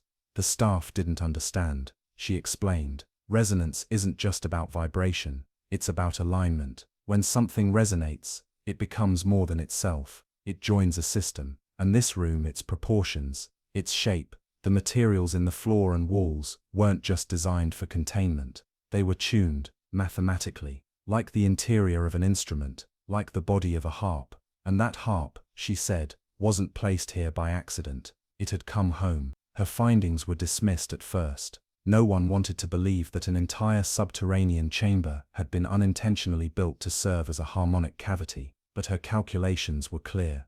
The shape of the space amplified very specific frequencies, those found in minor tonal systems used in ancient pre-Roman Iberian music, frequencies nearly identical to the ones traced in the Lisbon hum, now silent, until it wasn't. On the architect's final day on site, the lights in the chamber flickered, not from a power fault, but in rhythm. A slow dim bright dim pattern, 12 times. She froze. So did the team. And then the harp gave off its first new tone in nearly 40 days. Just one. Low, clear. A pulse more than a note. A vibration that passed not through the air, but through the walls, the floor, the body. The architect dropped to her knees. She said she saw the island again, not as ruins, but whole, floating in an ocean of stillness, its buildings curved like shells, its windows vibrating with breath. She described towers that rang like bells when the tide rose, bridges that sang under footfall, gardens that responded to spoken names. And at the center, in the highest chamber of the highest spire, was the harp, not the one in the vault, but another, or perhaps the same, resting in a place of silence, so perfect it became music. She wept when she described it. Not from beauty, from grief, because the city was not gone. It had not been destroyed. It had been retuned, folded just below the surface of sound, placed one harmonic step beneath the human ear. A sanctuary lost not to time, but to tone, protected not by stone, but by silence. Later that evening, when the vault was empty, the harp produced a second tone, higher, brighter, and for precisely 13 seconds, the security monitors registered flickering patterns in the reflection of its case. Not words, not images, but oscillations, waveforms that aligned exactly with the vocal resonance of a human whisper. Audio software caught only fragments, but when analyzed, the signal translated roughly into this: "We did not fall, we withdrew." The phrase echoed through the staff, not as panic, but as stillness. Some refused to speak about it. Others repeated it under their breath. The architect disappeared that night. Her notes remained. Her voice recorder too. The last entry she left was quiet, nearly inaudible. She said, "If the harp sings again, it means the city is listening." Since then, the artifact has remained quiet. The vault has been resealed. But in other parts of the world, along the deep scars of the mid-Atlantic ridge, in the pressure ridges beneath Madeira, in the silt near the Canaries, new readings have emerged. Not geological, not seismic, musical, fragments of harmonic resonance, islands, not of land, but of tone. And one by one, each echo is beginning to align, frequencies finding each other across the deep, not for return, not for revival, but for harmony, because the city never vanished. The city tuned itself away, and now perhaps, it is tuning back. The harp was never heard again, after that final pulse, but its silence changed. It no longer felt dormant, it felt deliberate, intentional, the kind of stillness that lingers after a final note fades, when all who've heard it are left breathless, unsure whether to move or to wait. The archive staff stopped calling it an artifact. It was no longer a relic, it had become a presence, something aware of its placement in time, aware of its listeners, aware of its own stillness. No one entered the chamber alone anymore, not because of fear, but because of reverence. The air was heavier there, not oppressive, but thick with memory, like entering a cathedral whose song had not been sung in generations. The architect's disappearance left a quiet ripple. Her belongings were never claimed. Her notebook remained behind, open to a page not written by her hand. The ink was not hers, the curvature of the letters unfamiliar, and yet it described her vision precisely. It described the resonance fields of the vanished island, the harmonic key signatures built into its foundations, the water that carried its tones like a veil over the Earth's memory. The entry ended with a sentence that none of the researchers could explain. The interval has narrowed. The Earth is almost in tune again. No one understood what that meant, but from that moment on, the harp's reflection began to distort, ever so slightly. In mirrors, in polished floors, even in the sheen of an untouched window, the shape was never quite the same. Longer, taller, fractured into pieces that did not match the frame. A composer, hearing of the harp through whispers in the conservatory world, requested to visit, not to study, just to listen. He was denied at first, but something in his letters, his phrasing, his tone, convinced the director to allow a private session. He spent only 22 minutes in the vault. When he emerged, he was pale, silent. He left without a word, returned to his home in Porto, and composed a single piece titled Fundamento. The score was never released. The composition has only been performed once, in an empty stone chapel on the western coast of Galicia. No audience, no recording, only the wind, and the waves, and the echo of chords so strange they bent the air with each swell. Those who stood outside the chapel said they didn't hear the music with their ears. They felt it beneath their skin, like a memory they didn't know they were waiting to remember. After that, the harp began to fade from public record, not erased, forgotten, quietly, naturally, its image removed from exhibits, its chamber renamed. Even its case files began to vanish from digital logs, leaving only trace placeholders, metadata without content. The artifact had not been taken. It had simply become harder to describe, harder to define. Even the staff began referring to it in oblique terms: the instrument, the echo, the remainder, as if giving it a name granted it weight it no longer wished to carry. But the sea remembered. Sonar buoys stationed in the North Atlantic began returning strange harmonics, not random, not natural, perfect, fifths, minor thirds, harmonic intervals that rose from the depths in structured patterns. The tones didn't resemble machinery, nor marine life. They resembled intention, not a message, a tuning, as if something beneath the ocean floor was adjusting itself, slowly, subtly, preparing for a convergence no one above the waves could yet perceive. The composer who had visited the harp later disappeared during a coastal walk. His notebook, found half buried in dune grass, was filled with phrases that made little sense to the untrained eye. Stone that speaks in absence. Wind carried through tuned voids. The sea hums louder when the key returns. One phrase had been repeated 11 times in different colors, as if traced with urgency. There was never an island, only a song that stood still long enough to become land. And then came the tremor, not a quake, not seismic, but felt, in Lisbon, in Galicia, in the Azores. A soft resonance that passed beneath buildings and feet and bone. People described a sensation of deep harmony, like being underwater in perfect stillness, surrounded by something vast and aware. No damage, no panic, just a tone, heard inside the body more than in the air. And then silence. The vault was checked. The harp was intact, but the chamber had shifted. The walls, once flat, now carried a curvature that hadn't been there before. The ceiling, imperceptibly higher. The acoustics different, not louder, clearer, as though the room had tuned itself one note closer to whatever the harp had once belonged to, or perhaps still did. One final note was made in the facility's handwritten log, unsigned, in pencil. The city is no longer returning. It is remembering itself, and soon we will hear the rest. Since then the harp has not sounded again, but those who stood in its presence still feel the echo. When wind moves through empty rooms, when waves strike stone with perfect rhythm, when silence falls too smoothly in unfamiliar places, There is a song beneath the world, a song shaped like an island, and it is almost in tune. There is a stretch of ocean so deep and still, it no longer feels like part of the sea. South of Japan, beyond the ridges of the Izubonin Trench, the floor falls away into a sunless cradle of basalt and pressure, a place even the whales avoid. Sonar falters there. Magnetic readings drift in lazy spirals. Submarines pass around it with extra fuel and fewer words. No storm ever lingers above it, but the sky over those waters feels strangely heavy, as though weighed down by the memory of something vast and unfinished. The bathymetric maps call it a depression. The old fishing charts call it Shero Kane, Noana, the mouth of the White Bell, and no one really speaks of what was found at the bottom. The discovery wasn't planned. A deep-sea crawler launched by a Japanese geological team had been testing pressure thresholds at an experimental depth. The plan was simple: push the prototype until it cracked, send it deeper than safety allowed, then measure the damage. But the crawler didn't fail. It dropped further than expected, slow and sure, its lights flickering only slightly as it eased down into the trench floor.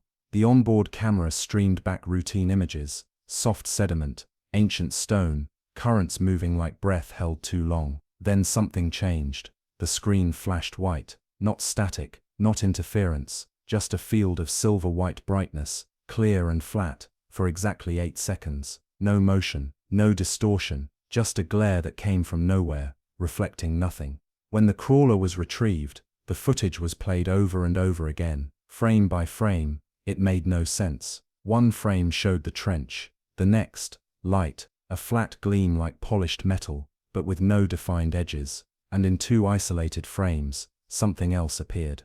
A curve, too smooth for rock, too perfect to be coral, an arc that held a soft gradient across its surface, as if it were catching light from somewhere it shouldn't. Behind it, the trench wall curved backward at the wrong angle, reflected with a distortion that made the seabed look deeper, stranger, as though the crawler had captured a version of the trench that wasn't quite real. A second mission was planned in secret. This time the crawler was reinforced, its sensors tripled, its feed partitioned across separate redundant channels. The descent took 3 hours. When it reached the same depth, the instruments held steady, then the light returned, not gradually, instantly, a silver field across the screen, like falling into a mirror, then darkness, then the screen split. The left half displayed what the crawler should have seen: sediment, stone, the curve of the trench wall. The right half showed a mirror image, identical, but reversed, except for one thing. In the mirrored image, something moved. There was no form to it, no structure, just the suggestion of presence. A shift in the silver, like a ripple through cloth held taut. It wasn't swimming, it wasn't flowing, it simply moved past the camera, and then the screen went black. The crawler was never recovered. The tether, when winched back to the surface, had been severed with a clean edge, as though sliced not by force, but by a boundary. Official reports called it a hardware failure. Off the record, the engineers disagreed. One admitted, under the hush of late-night interview, that it felt like the crawler had passed through something, like a lens or a skin. He said the silver wasn't reflection, it was separation, a surface that didn't show you yourself, but showed you the space you weren't in anymore. A mirror that wasn't mirroring, a door. No further expeditions were publicly launched, but the area was marked, quietly, in government documentation, as geologically sensitive. Unmanned equipment was banned from the region. Sonar buoys rerouted, but some curious minds don't wait for permission. A private probe, launched by an independent research vessel 3 years later, attempted to map the trench without light. It descended silently, with only passive sensors and low-frequency resonance monitors. No cameras, no artificial energy. It was meant to listen. What it found wasn't sound in the traditional sense. It was a pattern, a faint vibration, recorded at regular intervals. Every 57 minutes, a pulse. Within each pulse, a subtle change in water density. The temperature rose by less than half a degree, but something shifted, and when the vibration was converted into audible frequency, 2 notes emerged. One was deep, sustained, vibrating at a pitch just below human hearing. The other was higher, clearer. The second note always followed the first, lagging by a fraction of a second. But in tonal structure, they were identical, an original, and its echo. The ocean had spoken, and something had spoken back. The implications disturbed everyone who analyzed the data, not because of the sound itself, but because of what it implied. There was no source, no impact, no motion, just vibration, recurring, clean and exact. A signal so stable, it defied randomness. It was as if something beneath the trench had been waiting for a certain sound to reach it, and when it did, it simply replied. That is how the mirror beneath the trench is now understood, not as an object, but as a boundary, a membrane, not glass, not metal, not even solid, a surface that listens, and remembers, and returns only what you are not prepared to see. Those who have studied the anomaly now speak of it not in terms of geology, but in metaphor. It is not a reflection, it is a negotiation. It doesn't show you what you are, it shows you the version of the world that doesn't require your permission to exist. And beneath that weight, in the dark heart of the trench, the mirror waits still, not broken, not buried, just watching, from the other side. The mirror was never meant to be understood, not by instruments, not by eyes, certainly not by the minds that seek beginnings and endings in every mystery. For those who return from its proximity, whether in vessel or dream, the deeper realization came not from what was seen, but from what refused to reveal itself. There are places in the sea where pressure doesn't just crush, it remembers, and in that remembrance, it creates a stillness so absolute it folds perception in on itself. The mirror wasn't glass, it wasn't artifact, it was the absence of forgetting.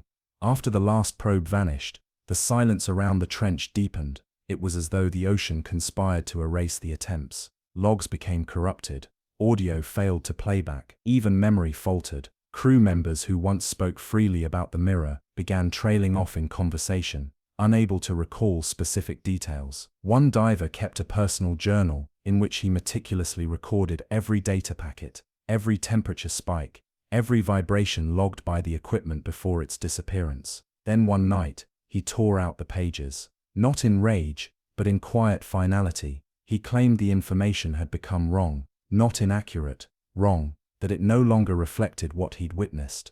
The pages, he said, had rewritten themselves, and the truth, whatever it was, no longer belonged on paper.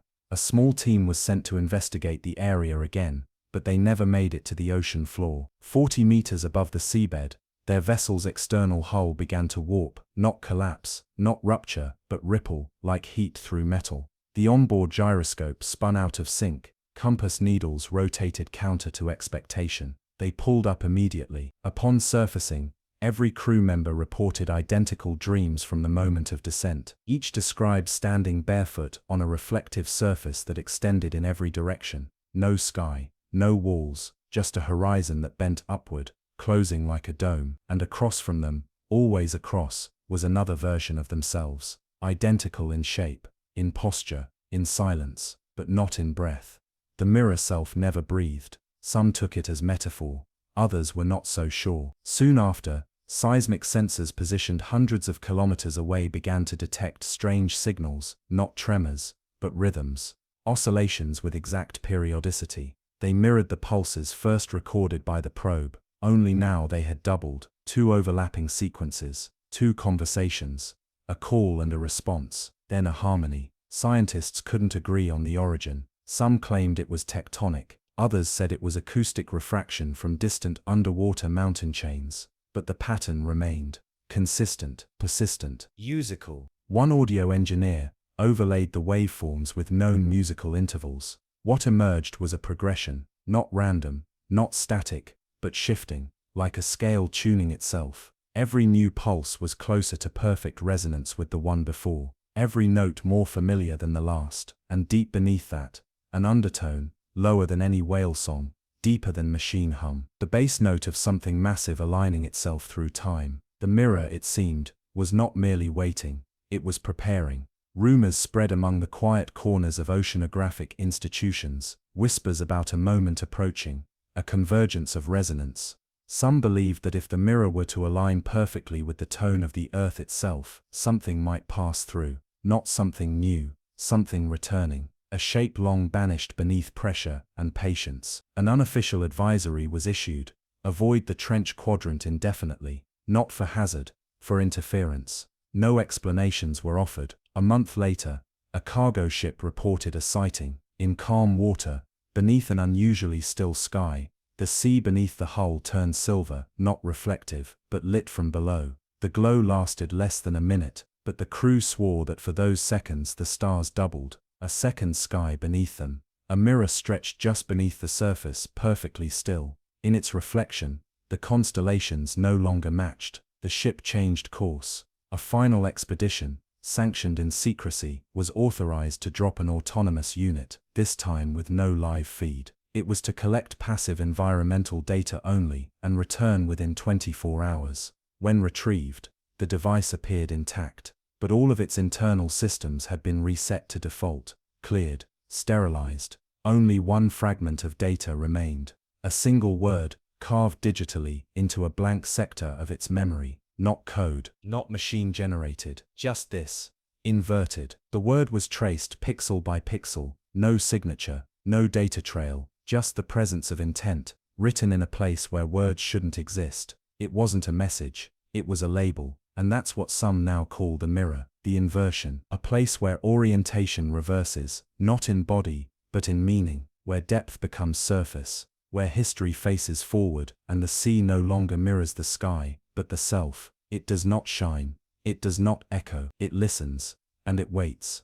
The inversion, as it came to be called in quiet circles, eventually slipped from academic dialogue into whispers among deep-sea crews, passing from ship to ship like the shape of a dream no one could quite name. Those who had never seen it still described it as if they had. Stories emerged from unrelated voyages, accounts of strange reflections in dark water, stars mirrored with one or two constellations missing, clouds doubled in still oceans where no current moved. Some said the sea would go perfectly silent, no birds, no wind, only the creak of the hull and the rising weight of something just beneath perception, a feeling in the bones that the surface was no longer surface. A team of oceanographers operating from Guam installed a tethered listening station on the trench's outer lip, far from the location of the crawler's disappearance, yet still inside the wider acoustic halo of the anomaly. They expected the usual hydrothermal bursts, whale songs in the deep channel, seismic crackling.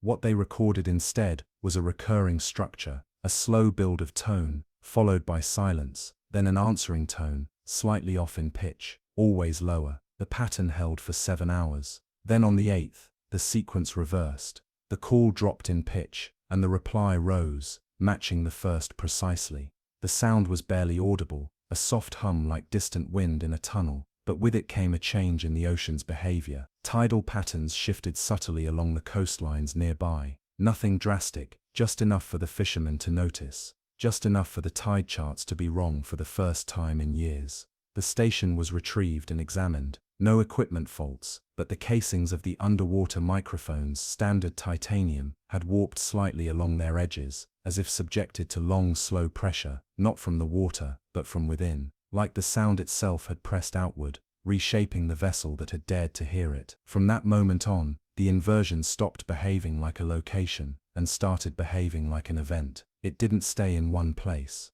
Reports came from hundreds of kilometers away, trench echoes and anomalies, where none had been recorded before. Not reflections in the traditional sense, but atmospheric distortions, places where compasses slowed, where birds flew in wide arcs, where the stars, briefly, seemed to multiply. One deep-sea diver swore he saw his own face in the black water below, not mirrored, but younger, not smiling, just watching, silent, perfectly still. In Chile, a research vessel reported a sonar anomaly, matching the harmonic pattern from the original Japanese expedition. That same week, a fishing trawler off Palau struck something invisible just beneath the surface. The hull cracked outward, not inward, as if the pressure had surged from within the sea. The crew said they heard a single tone in the moment before the breach. Not a sound of collision, but a resonance. Something mournful, something whole. The idea that the mirror was fixed in place began to dissolve. The inversion, it seemed, could travel, not by motion, but by correspondence, by tone. Where the earth hummed in certain frequencies, where tectonic stress and ocean depth aligned, the mirror could arrive, or perhaps not arrive,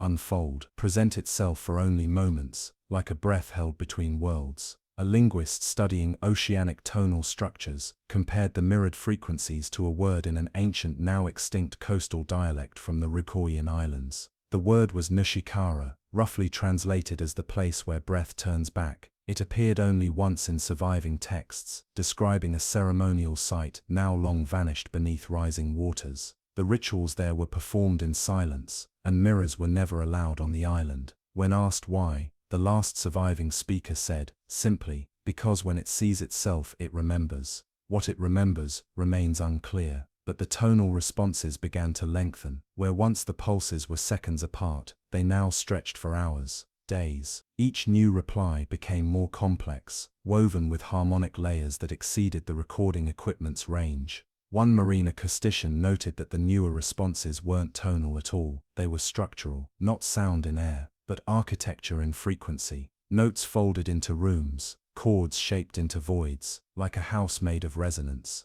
A cathedral of echo, something vast but unseen. What would happen, they wondered, if the inversion completed its harmonic cycle, if its notes aligned completely with the deep rhythms of the planet? No one had answers, only patterns, recurrences, echoes in places where echoes should not be. And then for the first time, there was movement. A research drone deployed over the Kermadec Trench, nowhere near the original site, captured a shadow, thin, tall, slow, not swimming, not floating, but gliding along a vertical surface that had no form until the shadow appeared. It moved not across the seabed, but through it, as though inside a layer of space folded just beside the one we know. The footage was damaged by electromagnetic interference, but enough remained to confirm a shape humanoid in scale, wrong in proportion. Limbs long and trailing, head tilted as if listening, and behind it just for one frame, the shimmer of something polished, flat. A wall that caught no light, but absorbed everything. The footage was time-stamped at the same minute the Ricorian Islands recorded a sudden shift in tide, enough to pull fish from shallows and leave coastal birds stranded on dry coral. All across the Pacific, the sea fell silent, and then the tone returned, long, low, resolved, not asking, not answering, just acknowledging. Some believe the mirror is alive, others say it is not alive, but aware, a consciousness not in mind, but in medium, a presence shaped by reflection, unable to exist unless it is seen, unless it is remembered. And if that is true, if the inversion is not a thing, but a memory so old it became space, then perhaps it waits not for discovery, but for recognition. No one knew what recognition would look like. Not really. The ocean did not reveal it with thunder or tremor, but with quiet disobedience. Instruments ceased to agree. Compasses spun fractions of degrees away from their usual bearing. GPS coordinates snapped into mirrored reversals, placing vessels on the wrong side of the planet for just a breath. Time-lapse satellites showed shadows moving in the wrong direction. Long arcs traced backward over the trench, as if sunlight itself had grown confused. Not broken, just inverted. The signs were never catastrophic, just cumulative. One by one, the laws of alignment began to bend toward a symmetry that hadn't been part of our world for eons. And at the center of it all, beneath a sea so calm it began to worry those who lived nearby, the mirror stirred, not with motion, but with silence. Because silence, when folded tight enough, becomes a signal. In Portugal, an underwater microphone installed along the mid-Atlantic ridge captured what researchers first assumed to be tectonic rattle, grinding crust, shifting faults. But when sonified, the data produced a series of perfect intervals, tuned to an obscure tuning system known only from ancient Mesopotamian string instruments. The alignment was exact, too exact, and more than that, it repeated, not randomly, on a cycle. Every 10 hours and 22 minutes, across vast oceanic distances, the same sequence emerged. It echoed in polar water, it whispered beneath volcanic ridges, and each time it played, a second tone returned, not a repeat, a refinement. The mirror had begun to harmonize. Elsewhere, people began to vanish, quietly, without struggle. A sailor off the coast of Guam was last seen leaning over the railing, staring into the sea.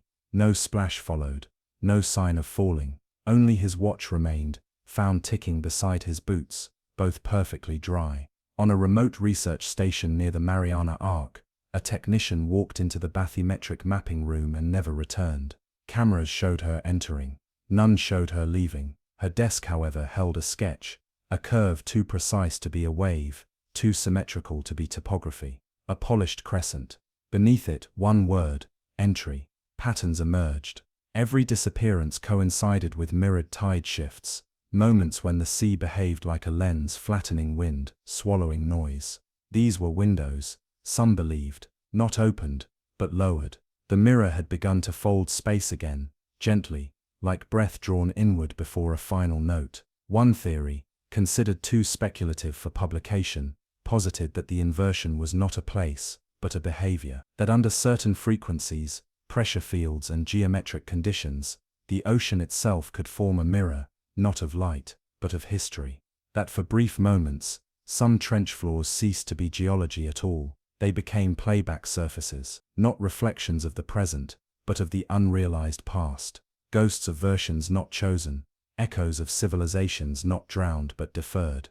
It would explain the structures, because they were being found now, not everywhere, but enough to raise questions. Off the coast of Tonga, divers discovered angled stones with edges so clean they repelled algae. Along the southern edge of the Kermadec, a wall of symmetrical ridges was scanned, each one evenly spaced like organ pipes. But none of these were consistent in material. Some were stone, some seemed metalloid, some, when struck by sonar, returned no signal at all, like voids in water, holes that felt filled. And always near them, the sea shimmered, not visibly, but through sound, because in those places, frequencies wavered just slightly out of key, like the earth itself was tuning. Note by note, the inversion, some now said, had never been about pulling things through. It was about recreating conditions, building a room of vibrations so precise that space itself turned flexible. The mirror did not show us ourselves. It showed us how close we are to becoming what we've already been.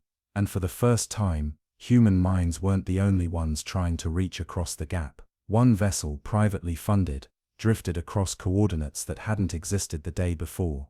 The captain reported calm water, empty skies. But the radar showed another ship, matching their size, their heading, sailing beside them in a place no eye could see. And when the fog rolled in, thick and low like a curtain, the other ship vanished. But its wake remained, stretching out beside their own. That night, everyone on board dreamed of glass corridors, not broken, endless, filled not with air, but with pressure too still to move. At the end of the corridor stood a door. Their own reflections waited behind it, not smiling, just watching. And when the crew awoke, none of them could describe the dream in the same order. But the images were identical. The inversion, they agreed, had spoken, not in voice, in structure, because some things speak through arrangement, through repetition, through the way echoes stack until they become solid. And the mirror beneath the trench had echoed long enough. What happens when the echo becomes a doorway is still unknown. But somewhere below the waves, the sea has flattened again, and the trench is silent. Not with absence, with waiting. In the black heart of the Gulf of Mexico, there is a place deeper than most care to imagine. A trough carved not by time, but by weight, by silence, by the slow crush of memory beneath shifting tectonic bones.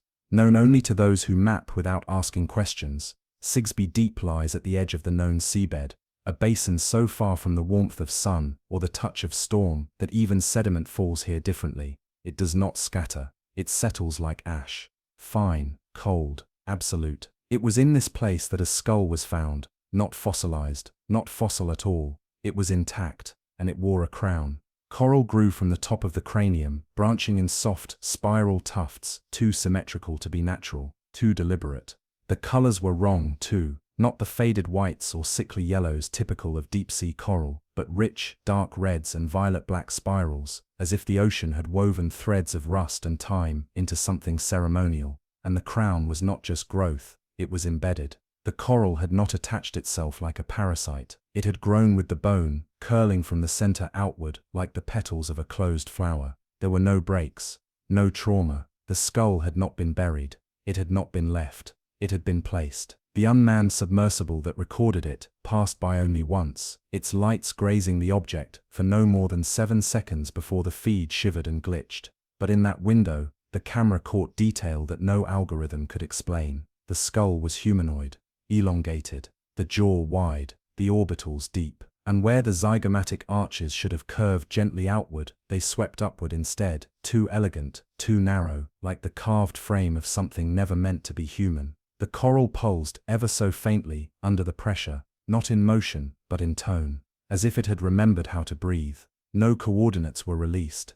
The mission logs were redacted. The only reason the skull became known at all was because a marine biologist, contracted for data sorting weeks later, leaked a single frame, a still image, grainy and slanted, but unmistakable. A crown made of reef, a face made of silence. She was terminated within the month. No charges, no explanation, but her colleagues whispered of strange symptoms she experienced afterward: unusual nosebleeds, a persistent humming in her ears, and a tendency to speak in rhythms when she thought no one was listening.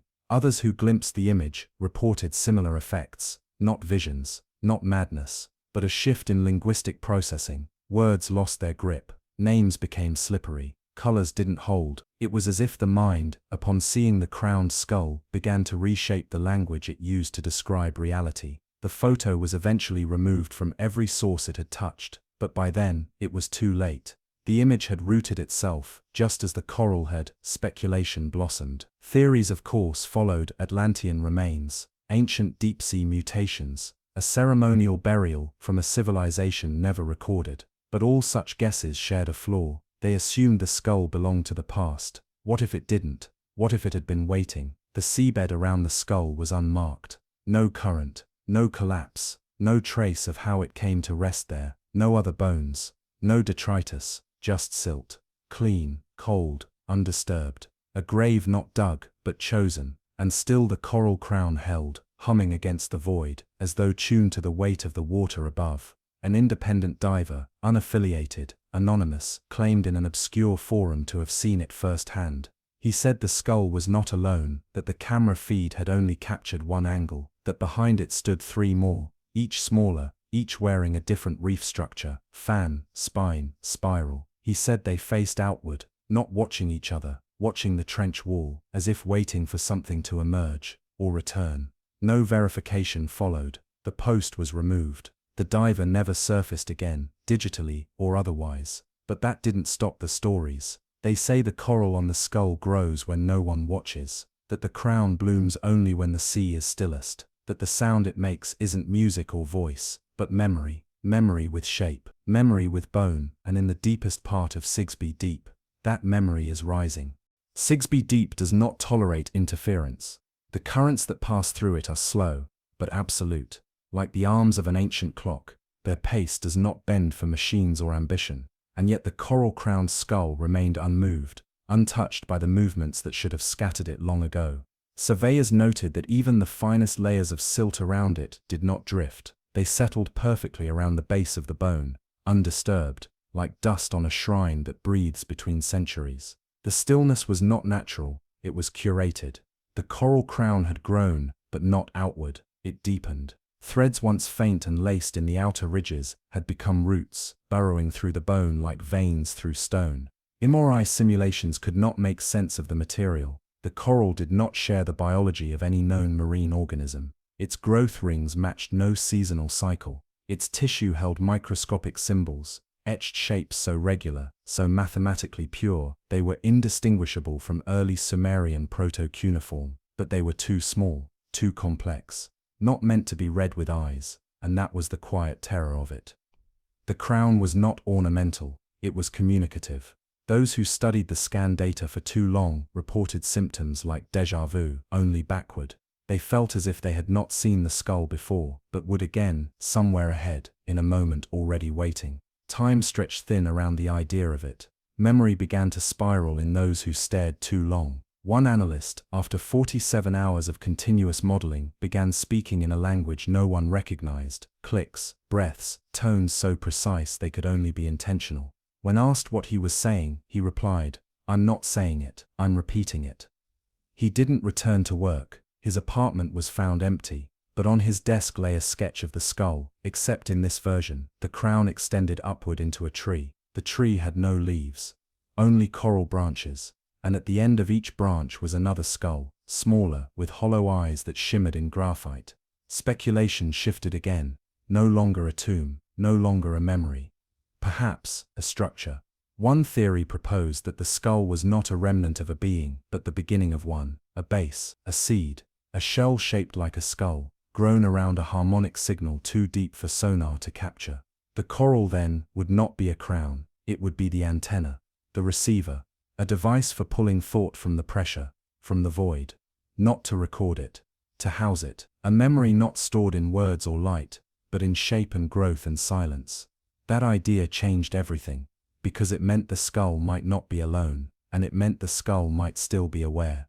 Researchers returned to Sigsbee under the veil of oil exploration permits. Submersibles disguised as resource scanners dipped lower than regulation allowed. They approached the coordinates under complete darkness, using only passive light amplification and sonar scanning in tight beams. The skull was gone.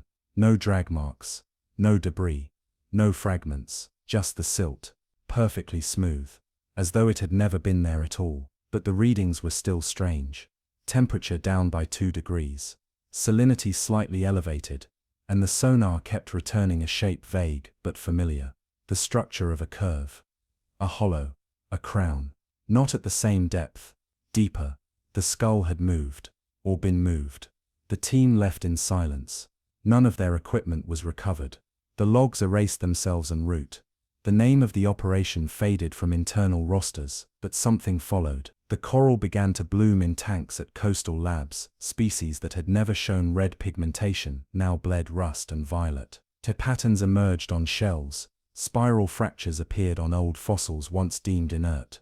A soft vibration, too low for microphones, passed through steel storage drums, shaking them loose from their seals. In every case, the center of the anomaly was curved, rounded, cranial. At night, the lab technicians began dreaming of halls without light, walls pulsing with coral growth, footsteps echoing on floors shaped like bone.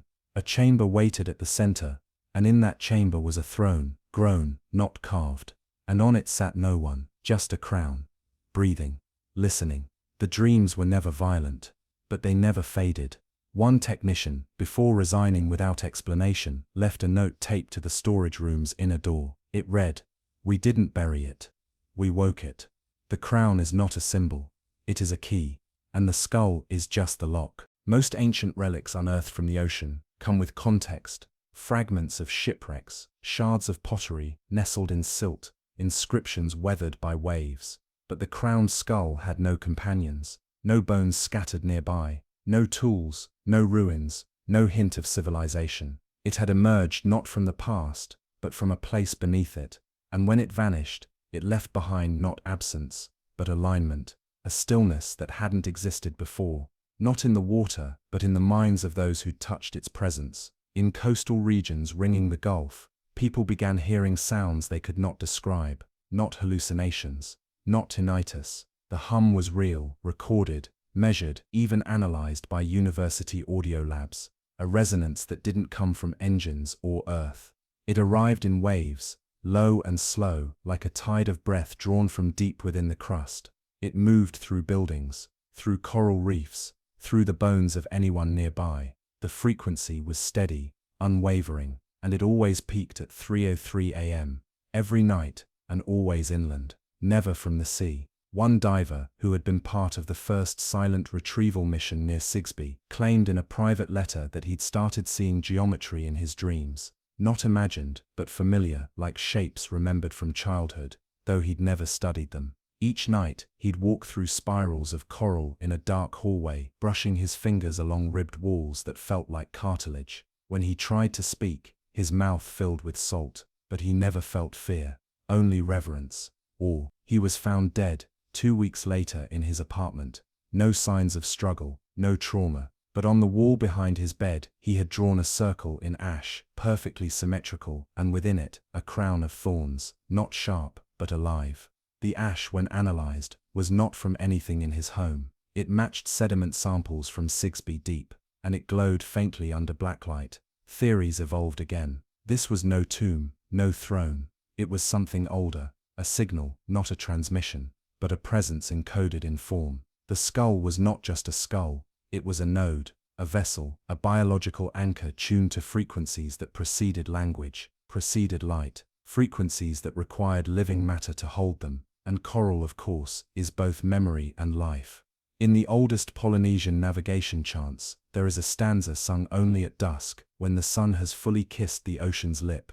It refers to the one who wore the reef on their brow. The chant warns of approaching such a presence without silence in the heart, not for fear of wrath, but because the mind might forget where the body ends. Anthropologists once thought it was metaphor, but now those lyrics are being studied in sound laboratories, translated into waveform, not for meaning, but for resonance.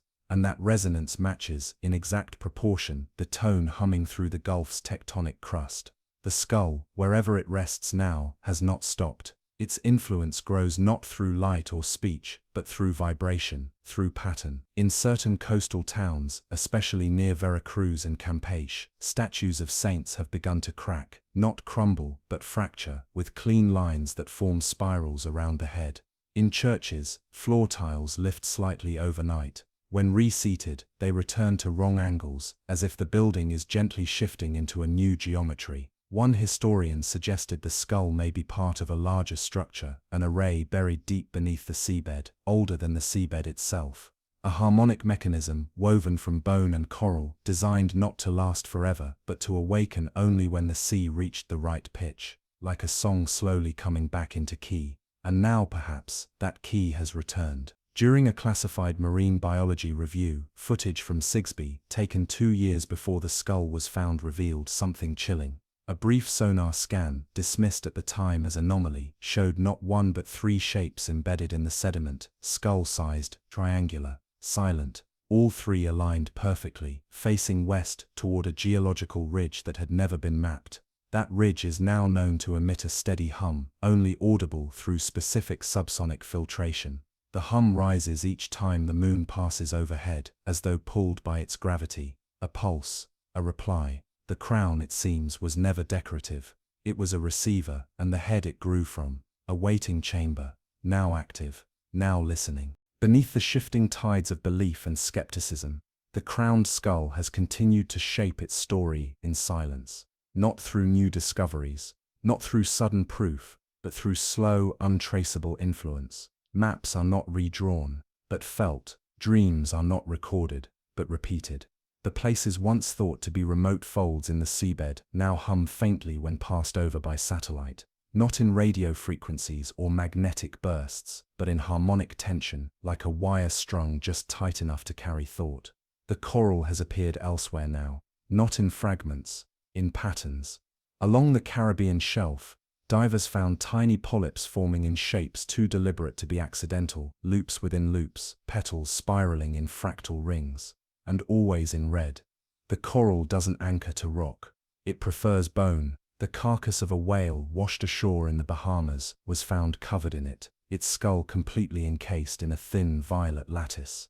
The structure shimmered in the dawn light, though no moisture remained, and as the sun rose fully, the coral cracked, as if light were no longer welcome. Within days it disintegrated into dust. Samples collected from the site refused to be preserved. Under microscopes, the coral seemed to pulse ever so slightly, even after death. The interior of each polyp contained filament-thin chambers, arranged in perfect concentric circles, too orderly for biology. One researcher described it as architecture disguised as growth. Another likened it to musical notation, encoded into tissue. No one could decipher it. But the geometry returned, again and again, even in unrelated samples. Fish scales, barnacle shells, even in the ridges of human fingernails taken from deep-sea crew who had never seen the skull, only passed above it. Whatever the crown once represented, it is no longer dormant. Sigsbee Deep has grown warmer in one narrow stretch, less than a kilometer wide, yet precise enough to track across monthly tide cycles. Sonar readings show that this slice of seafloor, once flat, now pulses gently upward every 17 days. Not visibly, not enough to shift ships, but enough to breathe. Yes, that is the word they now use. Breathe. The seabed inhales and exhales, and in the space between things change. The sea there no longer reflects stars, not fully. When the sky is clear, cameras record constellations missing from the surface. Not gone, just adjusted, slightly warped. One star replaces another, Orion's belt stretches a fraction wider. Polaris moves out of alignment, only at that site, only over the crown. The idea of resurrection has always haunted the concept of relics. But this is no resurrection. There is no body rising, no voice returned. The crown is not an artifact, it is a template. A mold into which something is being poured, slowly, quietly, through the coral, through the dreams, through the rhythmic cracking of stone beneath a sea that no longer sings. And now, inland, far from the water, children have begun drawing shapes in the dust, spirals, crowns, eyes with no pupils, always in threes, always clockwise. Their parents think it's nothing, just play. But the drawings match patterns found etched into the coral lattice, pulled from the wreck of a submarine lost in 1971, recently discovered, partially fused to the seabed near the Yucatan shelf. Inside that submarine, they found no bodies, only bones. All skulls, all crowned. The coral was dry, brittle, but intact. The crowns had no roots. They had grown outward, not into the skulls, but from them. And that is the final shift in the theory, that the crowned skull was not decorated after death, but crowned from within. The mind, some now say, may not end with breath. It may continue as structure, as sound, as choral, and the being that once wore that crown may not be lost beneath Sigsbee Deep. It may be returning, growing itself again from thought made dense and beautiful, in shapes too elegant for bone. So the question becomes, when we next look to the sea, will we see ourselves reflected in its surface, or will we see something else, wearing our shape, crowned in silence, and humming to the rhythm of the deep? Before the sea swallowed it whole, Port Royal was not merely a city, it was a heartbeat, a defiant rhythm pounding against the shores of Jamaica, where gold flashed in tankards and sins slithered through candlelit alleys. The pirate capital of the world, they called it. A haven of excess, firelit pleasure, and unchecked desire. A place where the earth never trembled until it did. And when it did not shake alone. It opened, it drank, it pulled, and it did not stop until half the city vanished beneath the waves, dragging with it not just lives and buildings, but secrets written in the language of ruin. Those ruins still lie beneath the water, and they whisper louder now than they ever did on land. Divers who descend into the silt-wrapped husks of Port Royal's sunken streets describe an architecture that has forgotten how to decay. Timber houses still hold their beams at perfect angles. Glass bottles remain upright, still sealed, as if waiting to be uncorked in another century's tavern. Doorways lean half open into water that should have torn them down, and beneath it all, deeper than the wreckage, there are stairs that lead into darkness, stairs that were never part of any surface blueprint. Stairs that seem to descend not into the seabed, but away from the timeline altogether. The 1692 earthquake that destroyed Port Royal was not merely tectonic, some historians argue now. It was selective.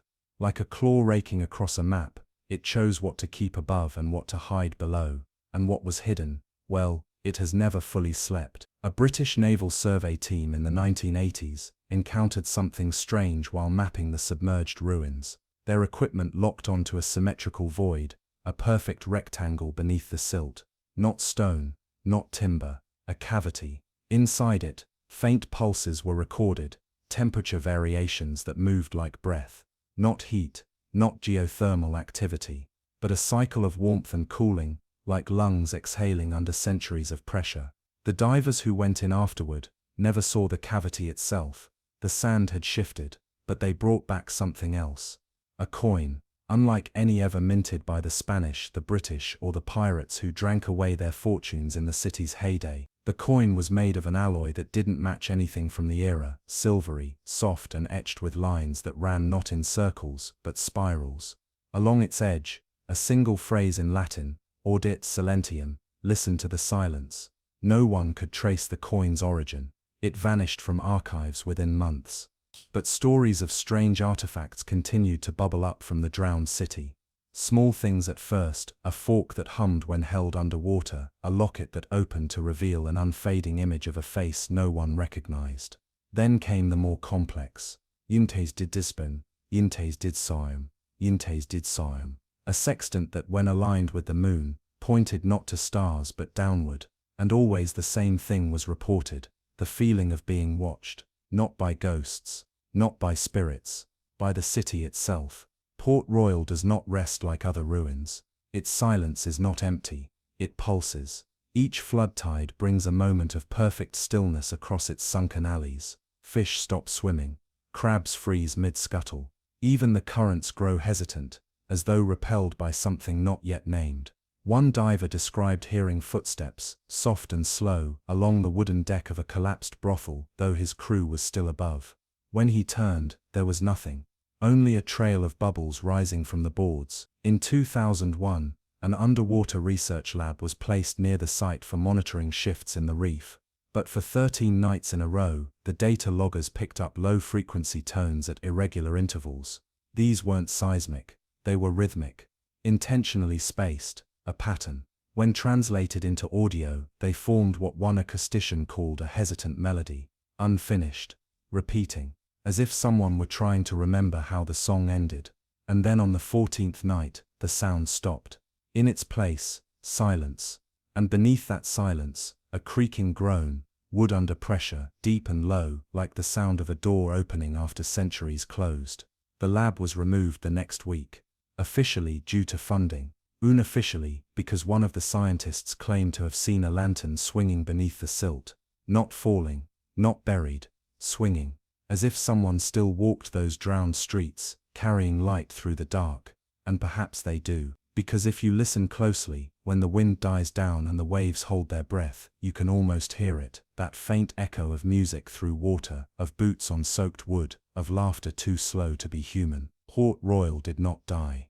It descended, and it remembers who dropped the coins, who kissed beneath the sea-damp rafters, who vanished when the tide claimed its tax.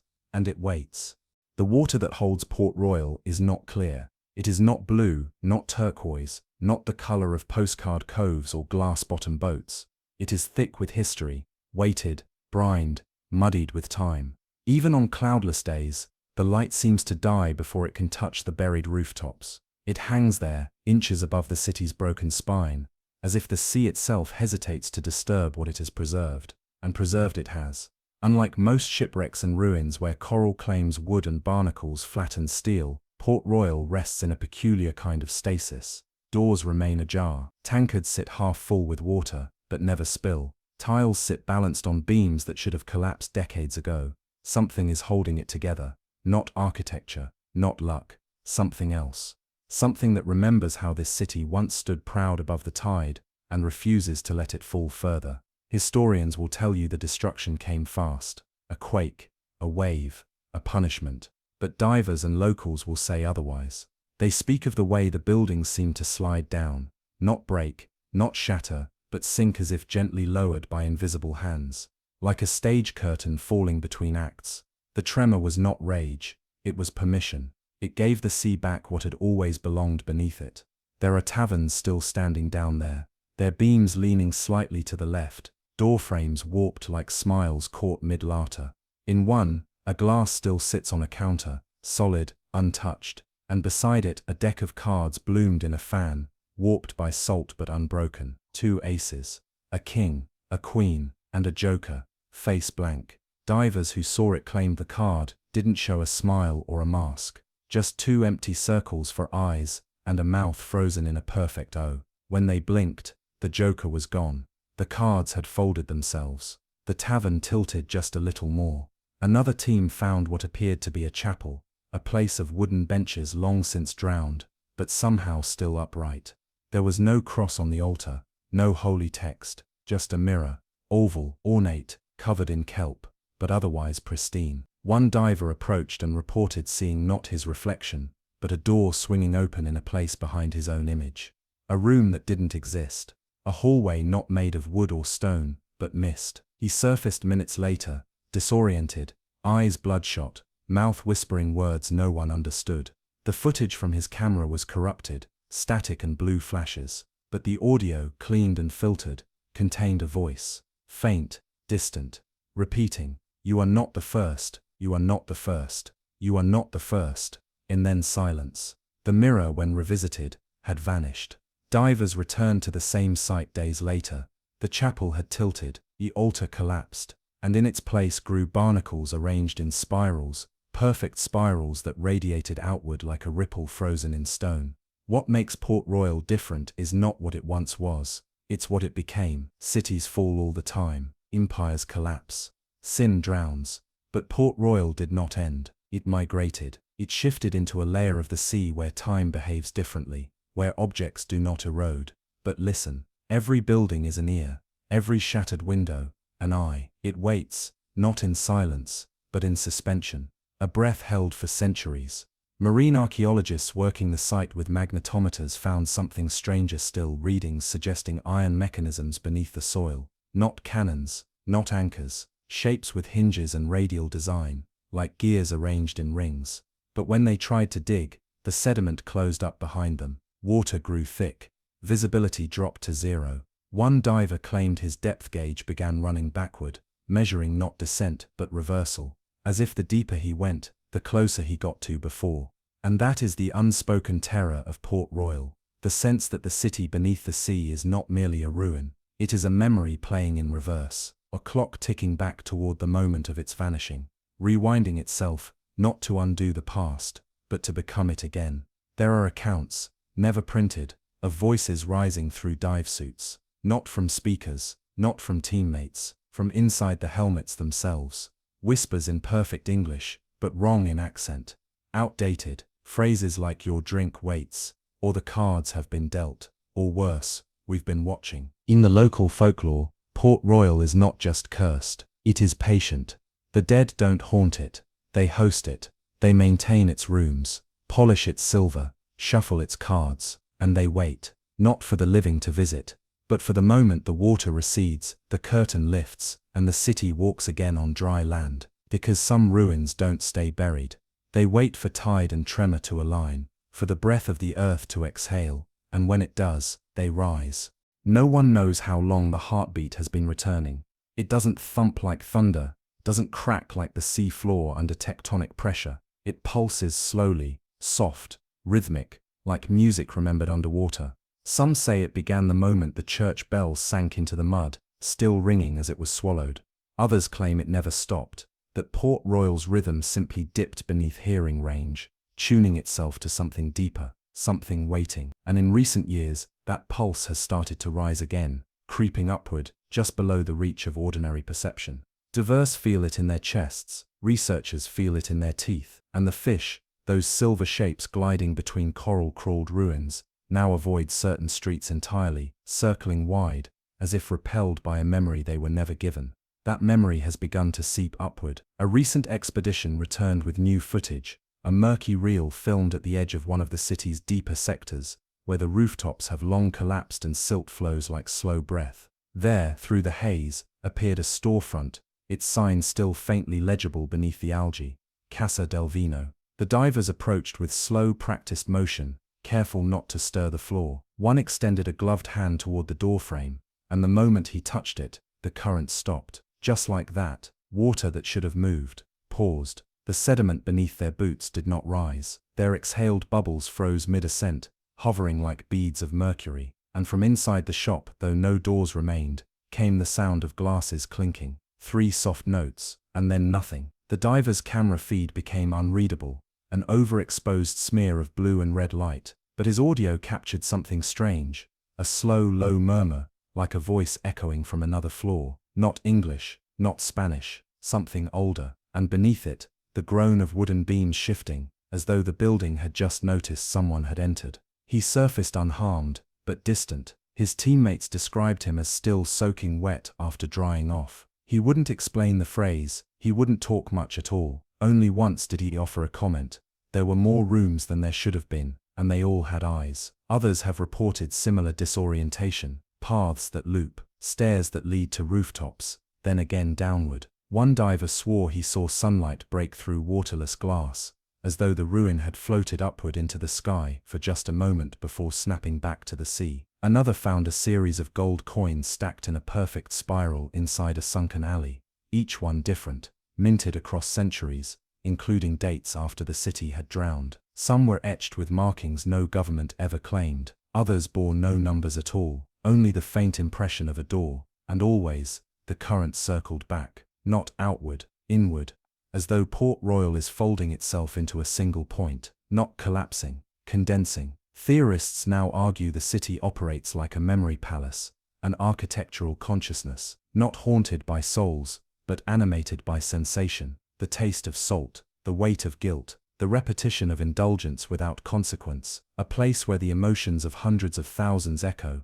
long after their bodies are gone, and that echo, some believe, is becoming form, becoming structure. Walls don't merely hold out the sea, they channel longing. Beams don't just rot, they remember music. Taverns don't collapse, they lean to listen. And as this echo continues, the city grows less dead. In 2020, seismic sensors along Jamaica's coastline registered a brief tremor, shallow, quiet, no surface damage, but local fishermen, out before dawn, swore they saw lanterns glowing beneath the waves, in patterns, moving, not like divers, not like fish, like processions, and beneath the water, they said, the city glowed, not fully, just enough to show outlines of carriages, of columns, of figures walking through streets without sound. The procession lasted 13 minutes, and then the water darkened again, but the shoreline has not stopped shifting. In the sand near Fort Charles, a new structure has begun to appear, stones rising where none were laid, forming a curve too perfect to be natural. Archaeologists call it a reef formation.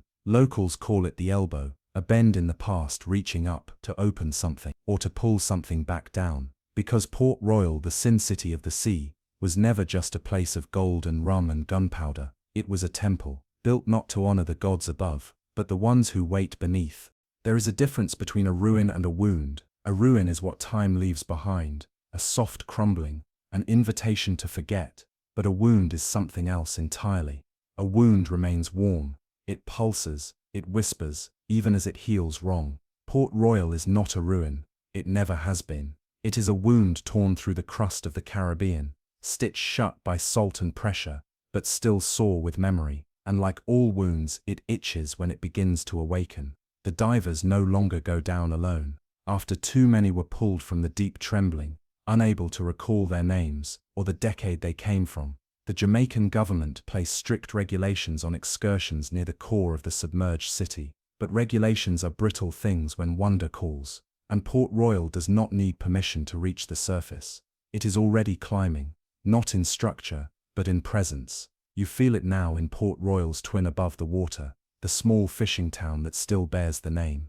The tides there have changed. They wash differently now, less rhythmic, more suggestive, as though searching for something. Fishermen speak of cold spots in the water where no current should flow, places where lines snap without tension and where seagulls avoid casting shadows. Some say you can hear bells underwater near Lime Cay on moonless nights, and not the kind hung in churches, but the kind worn on dancers' hips. Locals whisper of dreams, where the sky opens not upward, but downward, and through it, the city rises, inverted, barnacled, glowing, not from within, but from the reflections it carries. Children wake crying, their mouths full of salt. Dogs refuse to walk near certain docks. Cats sit for hours facing the sea, backs arched, as if listening to something slow and old. And then there are the keys. More than a dozen divers over the past decade have recovered long iron keys from within the drowned city. None match any known colonial design. Each is curved, not straight,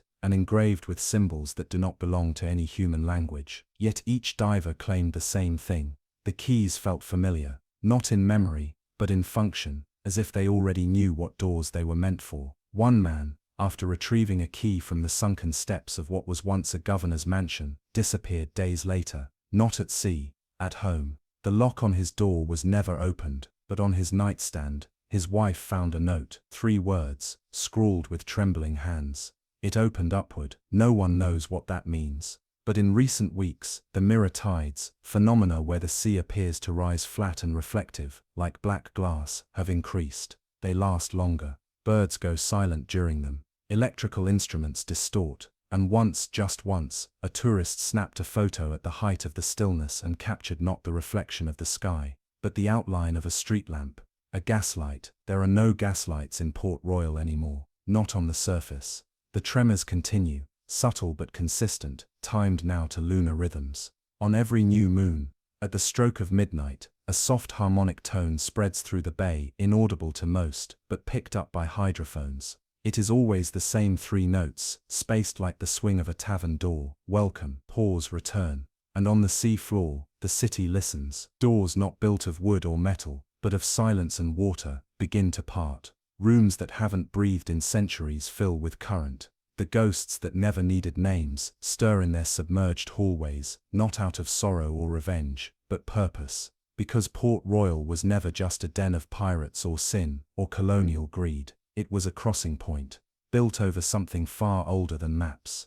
A gate to the place where indulgence becomes offering, where ruin becomes echo, and where time folds inward on itself like a book long forgotten, opening to the middle. So when the tide pulls back tonight, and the water grows still, look carefully. That shimmer on the sea. It may not be moonlight. It may be a lantern swinging in a sunken hand, guiding the next guest to the city that never truly drowned.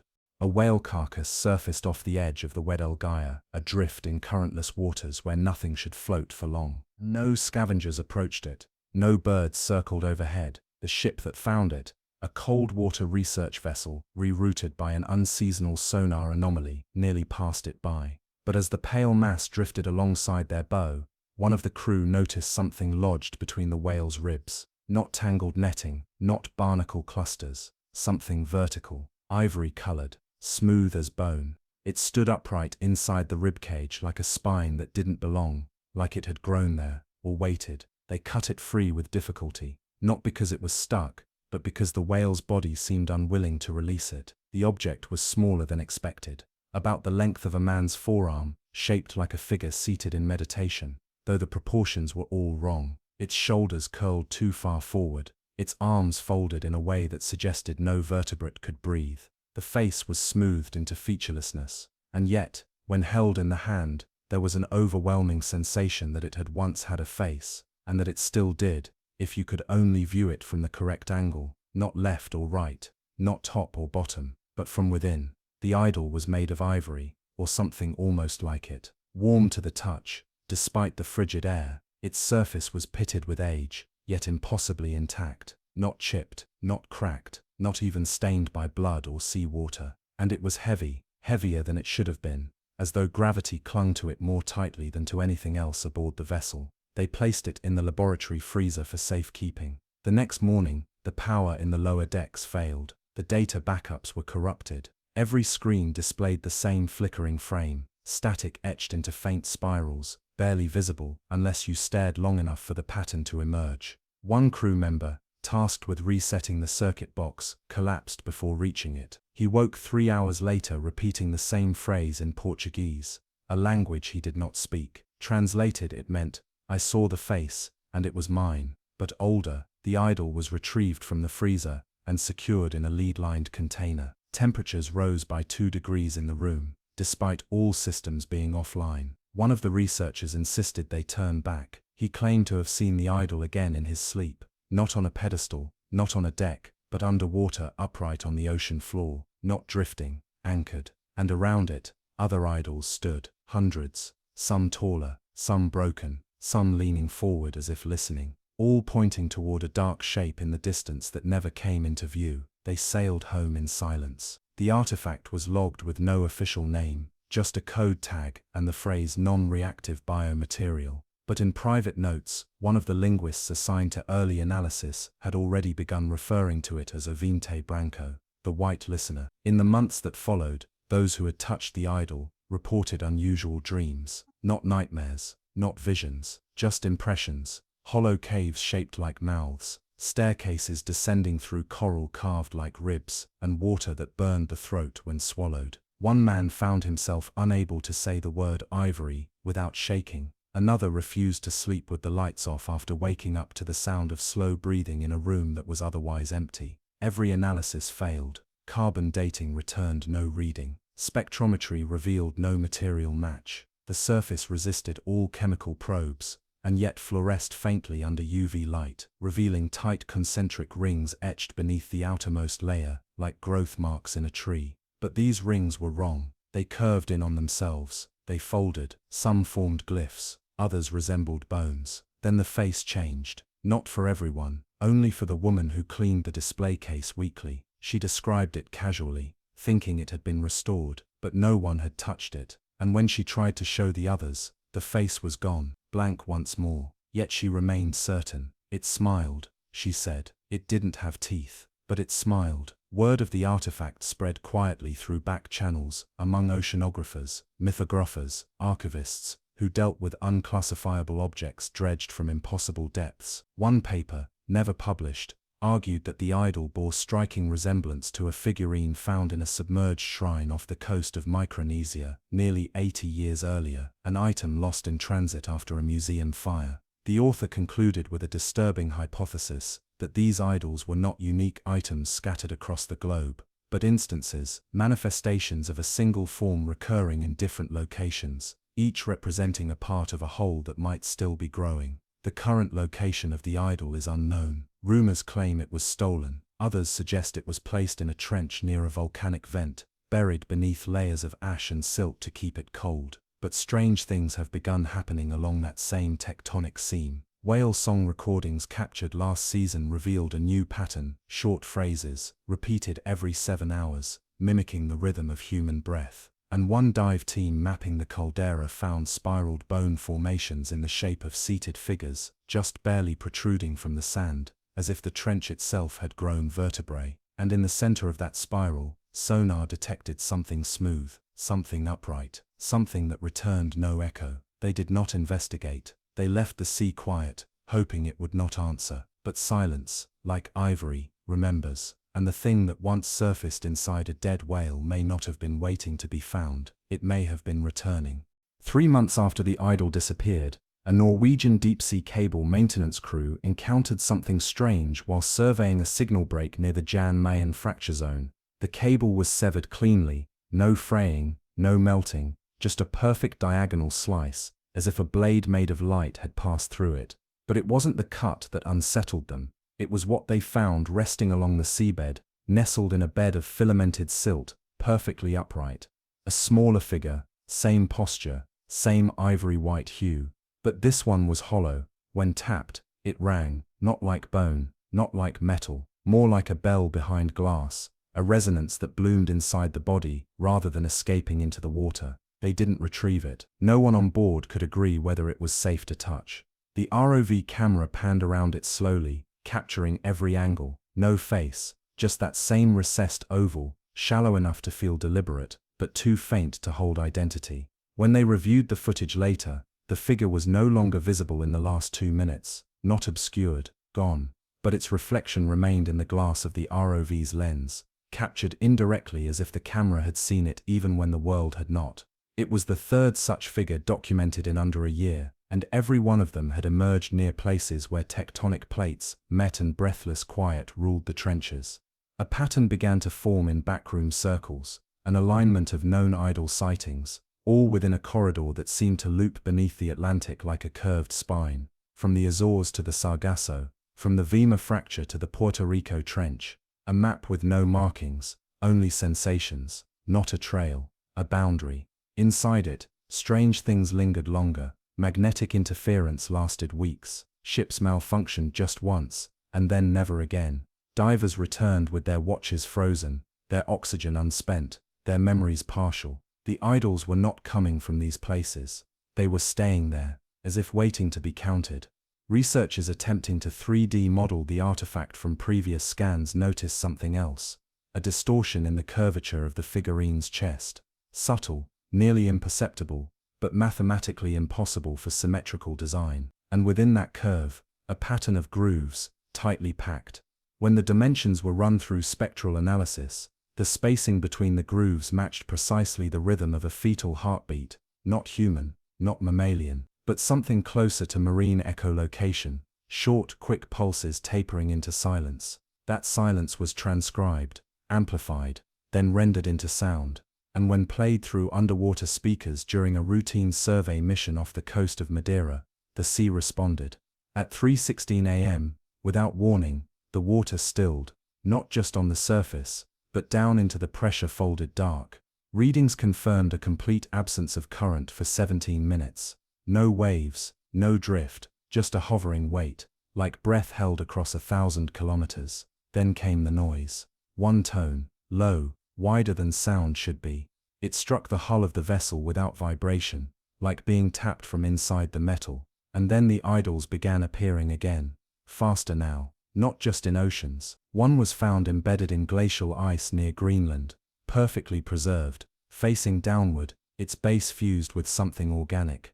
Another surfaced in a river delta in Borneo, dug from peat as if it had grown there. And one unconfirmed was said to have appeared in the home of a marine biologist in Tokyo. She'd never seen one in person, but she dreamed of it constantly.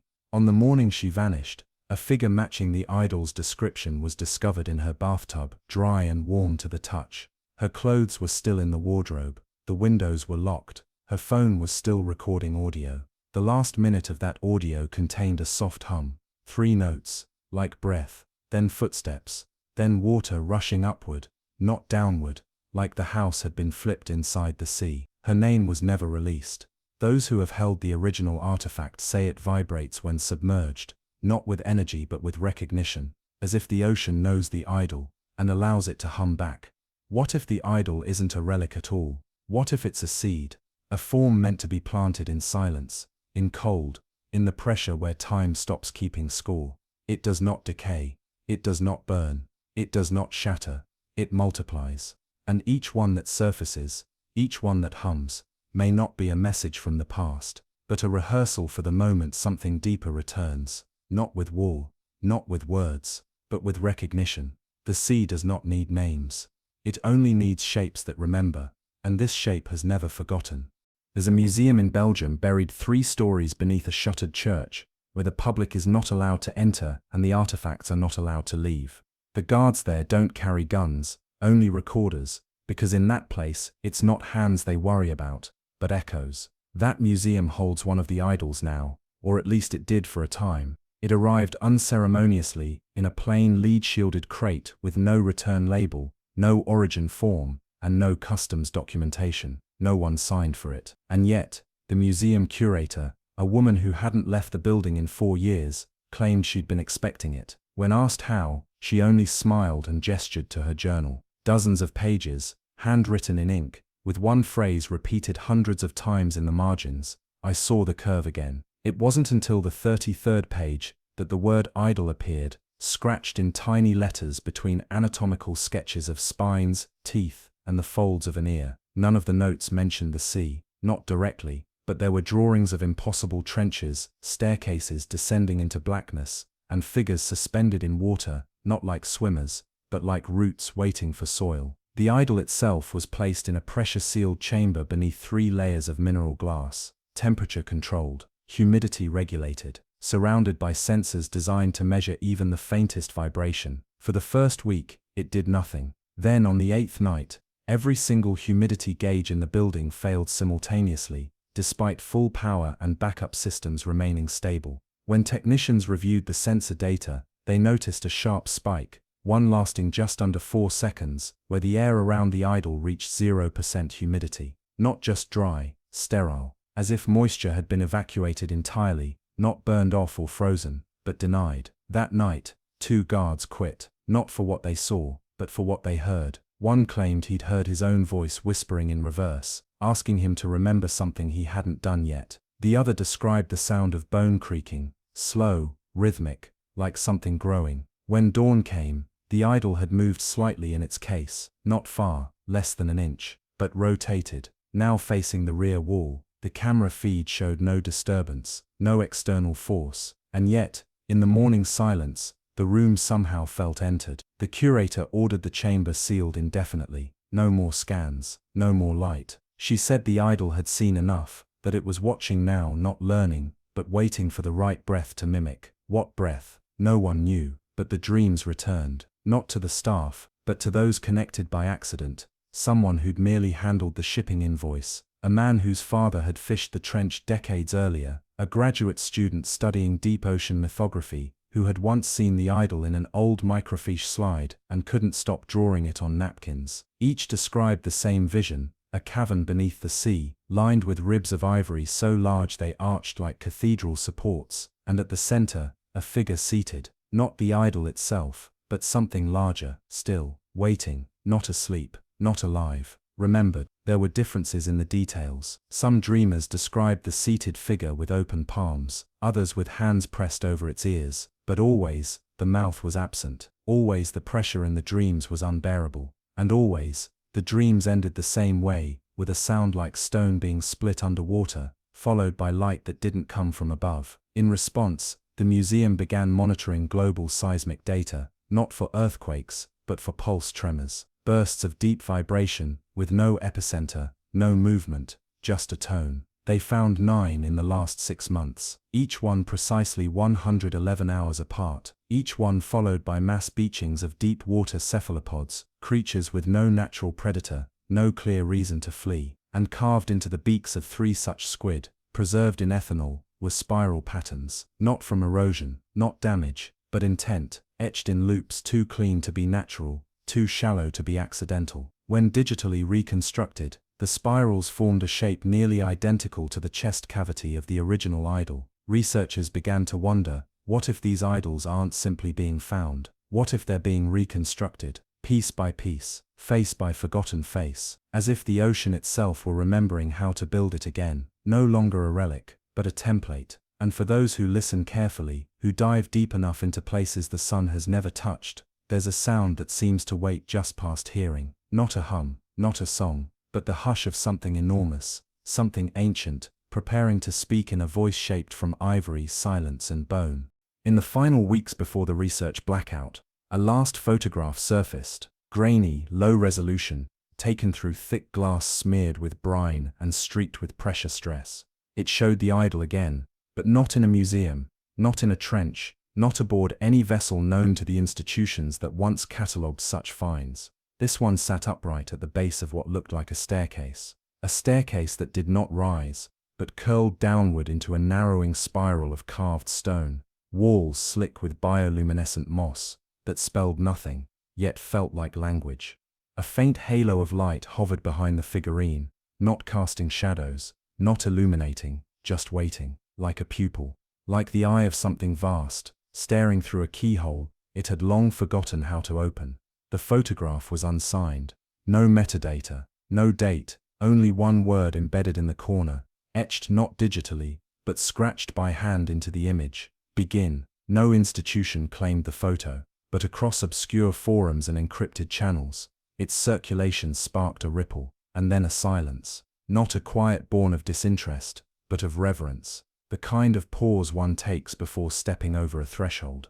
For those who had studied the idol for years, that single image shifted everything, not because it showed the artifact again, but because of where it showed it, at the base, not the center, not the end, the beginning, meaning everything that had surfaced until now. Every seated figurine, every carved spiral, every glacial echo, was not a culmination, it was a descent, a map in reverse, a body reassembled from memory, not for display, but for activation. And suddenly, questions returned that no one dared ask aloud. Was the idol a warning, a messenger, or was it a part of something incomplete, an anatomical relic of a being not yet whole, scattered beneath the sea like vertebrae, a waiting spine? Some began to draw parallels with ancient legends, tales of god forms that arrived not in ships or stars, but in ideas. Ideas that spread not by speech but by imprint, thought seeds cast into dream, structures designed not by builders, but by places themselves. The sea has always built strange things. And what if this idol is not dead history? What if it is memory carved into bone, the sea's own memory, retold again and again, until it no longer needs a carver? What if it can carve itself? In southern Chile, a deep-sea diver surfaced after a solo trench expedition, claiming to have seen dozens more, not idols, but statues larger than men, built in chambers that shouldn't exist under that pressure.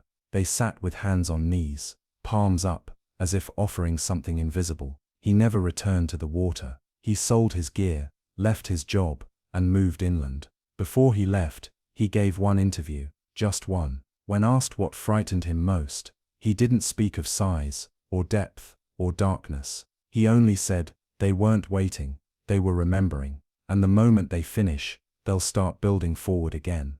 That phrase now circulates quietly between marine institutes and fringe science circles, building forward again. And in that framing, everything changes. The idol becomes more than artifact, more than relic. It becomes a nucleus, a point around which matter gathers, not a sculpture, a structure, a seed that does not rot, but germinates when enough minds have turned toward it, when enough people have tried to understand, because maybe understanding is the trigger, maybe recognition is the key, and maybe we've already looked too long.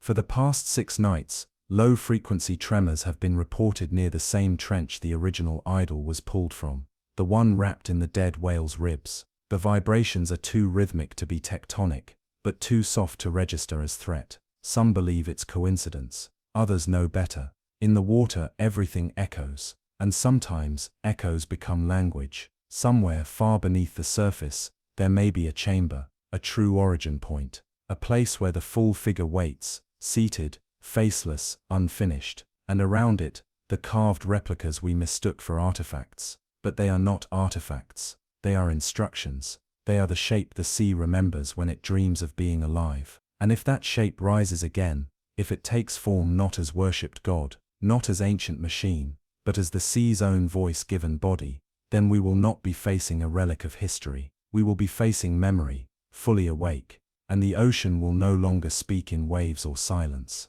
It will speak in shape, and the first word it speaks will look like ivory.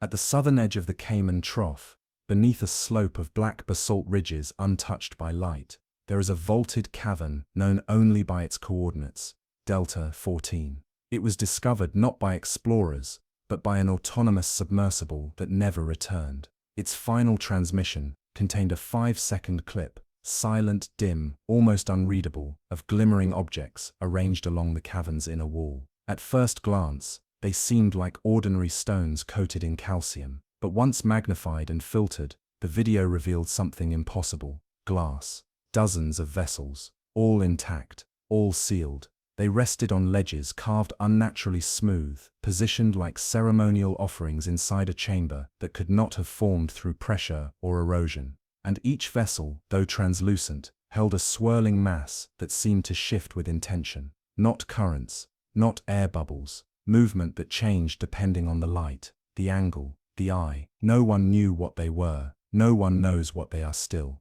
But those who've seen the footage describe the same unsettling feeling that the vessels are not containing something, they are remembering it. A month after the transmission, a private recovery team descended into Delta 14. The first attempt failed. The second returned empty. The third brought back a single vessel, small enough to be carried in one hand, yet dense beyond expectation, as if the water around it refused to let go.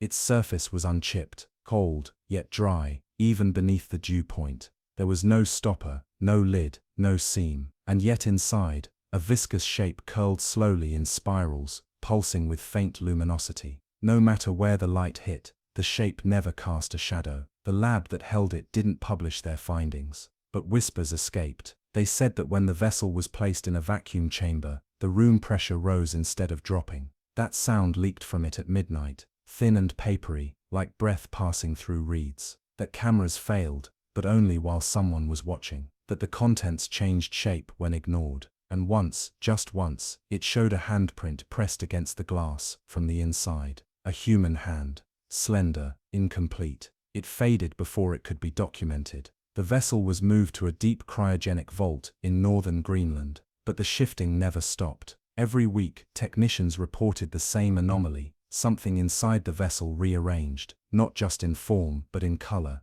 like it was responding to time itself. It moved faster when there were storms nearby. It slowed during eclipses. One observer described it as a calendar made of jelly and regret. Another refused to go near it again after hearing what sounded like their childhood dog barking from inside the containment unit. No one else heard it. The object remains sealed, but now and then, its surface fogs, not from temperature, but from breath, as if something inside exhales. Not often, just once every 7 days. Exactly at the same moment, the other vessels were first spotted on the lost feed, at 3 hours 14 minutes and 6 seconds AM. There are more of them, hidden deeper in the vault, dozens, maybe hundreds, all still sealed, and no two are alike. Some are tall and thin, shaped like forgotten instruments. Others are squat and bulbous, like the hearts of creatures we've never caught. all made of the same translucent substance, with imperfections that suggest fingerprints, but from hands no longer human.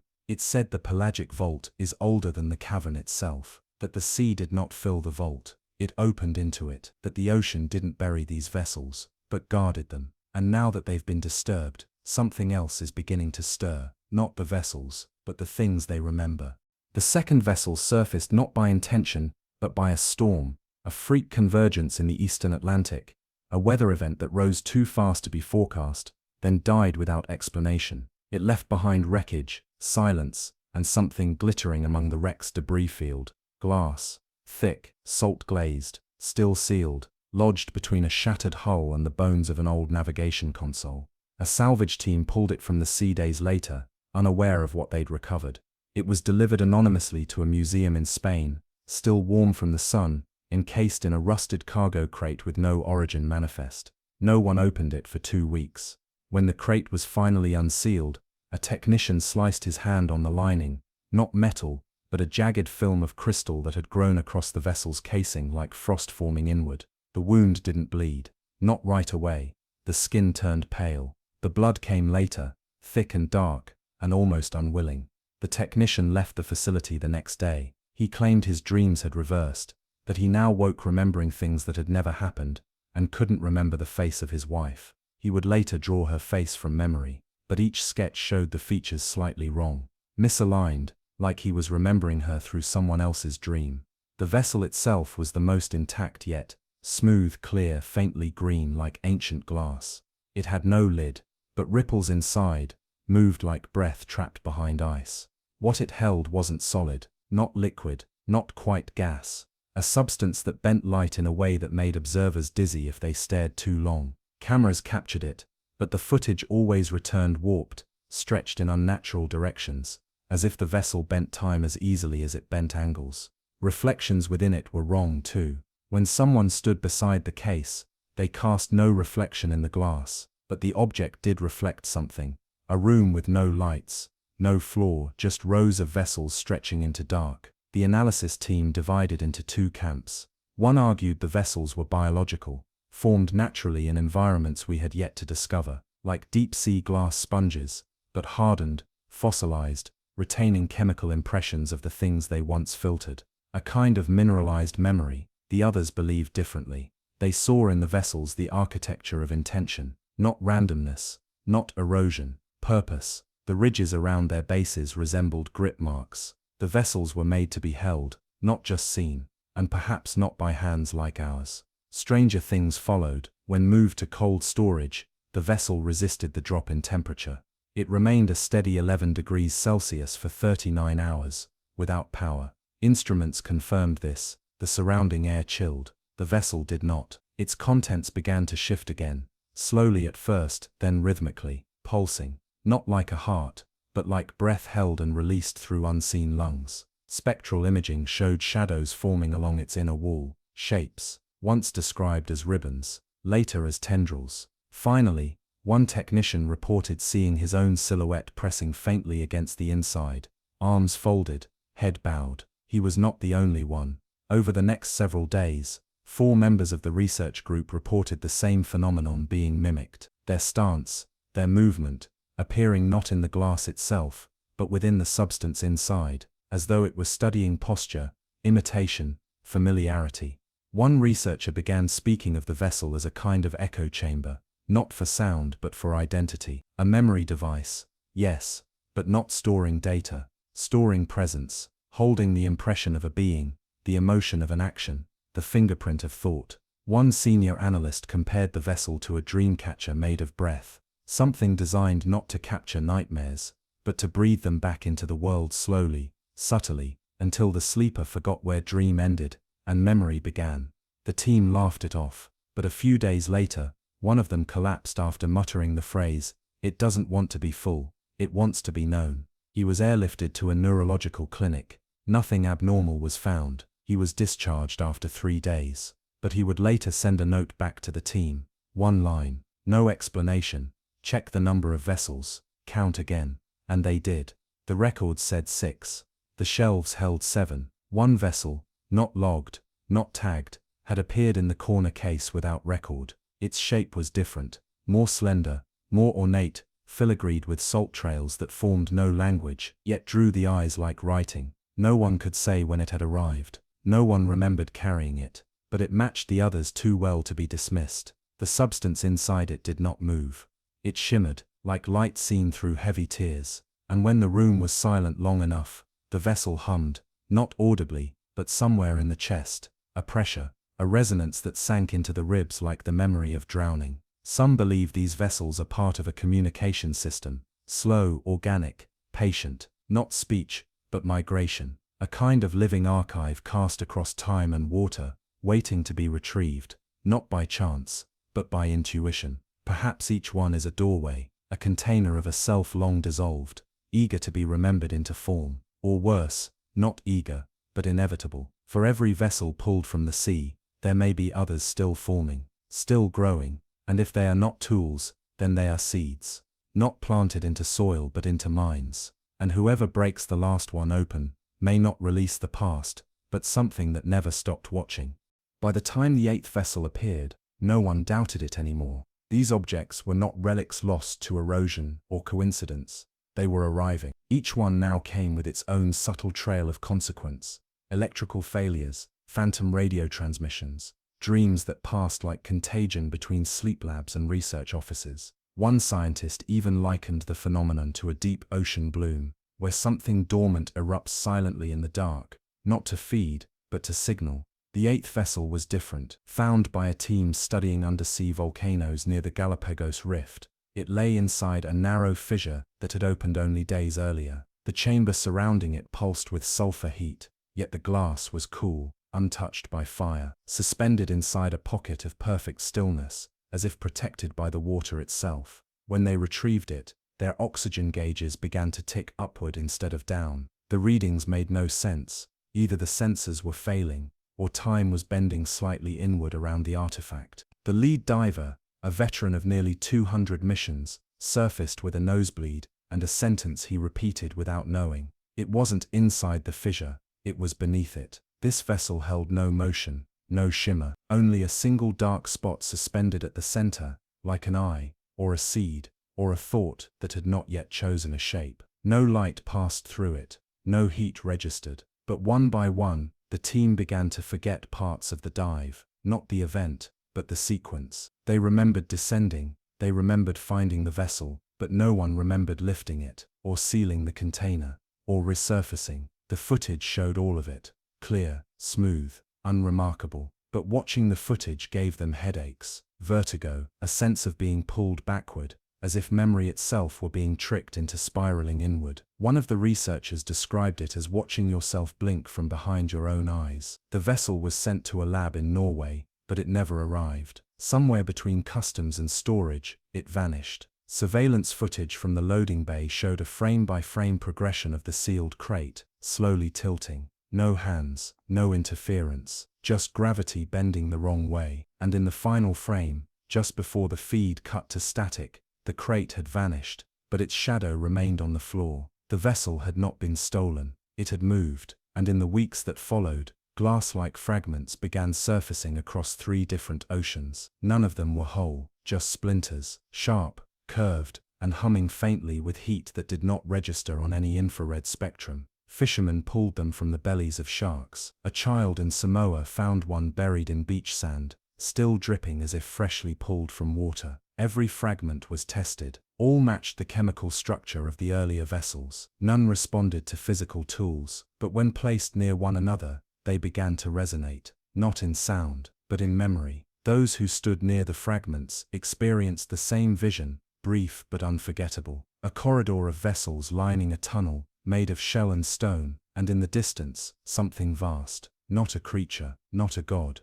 A vault, alive, not with biology, but with meaning, as if every vessel was not just an artifact, but a sentence, and the vault was the book they belonged to. Each one opened not with keys, but with thought, recognition, pattern, and maybe, just maybe, by recovering them, we were rewriting the ending, or accelerating it. Some researchers argued the vessels were ancient containment units, not built to preserve, but to delay, each one holding not a memory, but a moment, and the more we recovered, the more those moments began to converge. Time compressed, clocks slipped, tides rose outside of expected cycles, language drifted subtly, people found themselves using words they'd never learned, describing things they'd never seen, as if the vessels were seeding context across the human mindscape. It became impossible to catalogue what was known and what was felt. Some abandoned the work, others doubled down. One woman, blind since birth,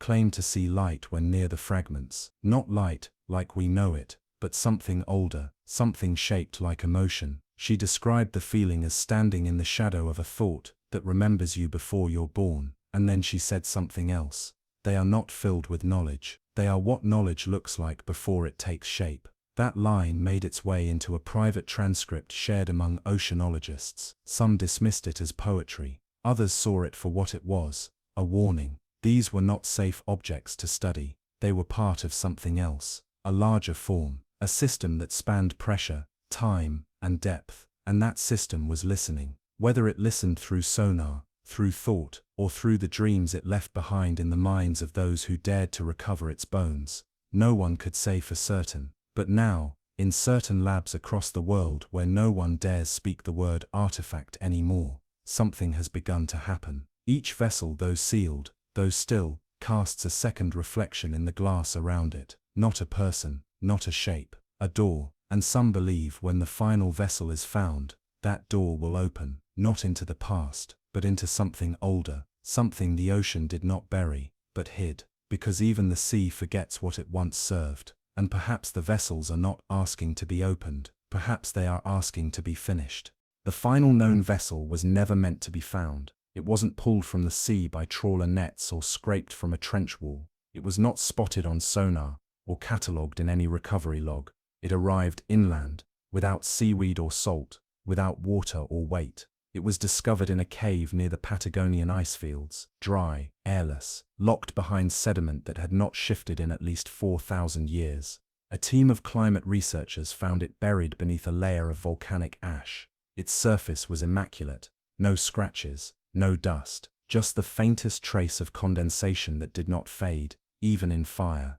And though it had never touched the ocean, it smelled like the deep, a quiet, pressurized cold that slid between the lungs, like a held breath you forgot to release. This vessel did not hum.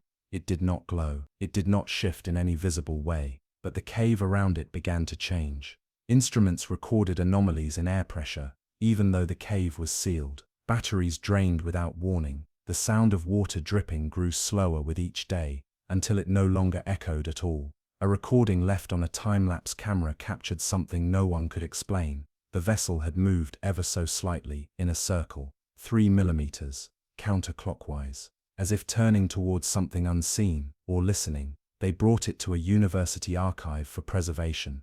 Within a week, 4 students had dropped out without notice. One left a single note behind on her dorm room door. The glass is not holding it in, it's holding us out. A professor studying the vessel's mineral composition reported a sudden shift in its weight. He measured it 20 times. No mistake. It had become heavier, but only when watched.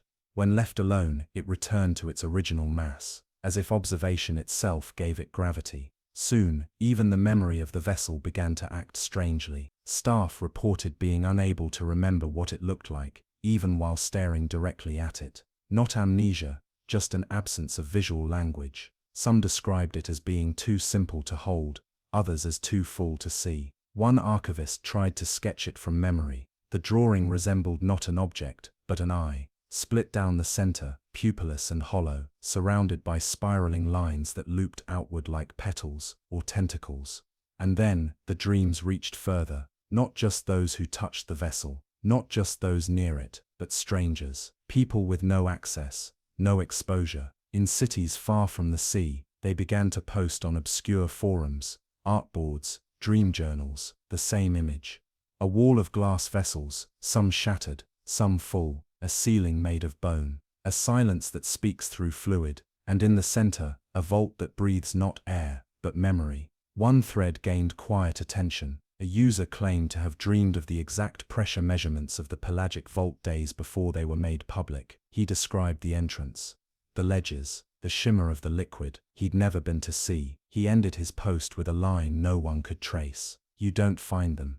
They surface when you're ready to return. And that became the theory, that these vessels are not just artifacts but invitations, not to recover, to rejoin. Each vessel a kind of address, not geographical, but personal, resonating only with those who carry something echo-like in their blood.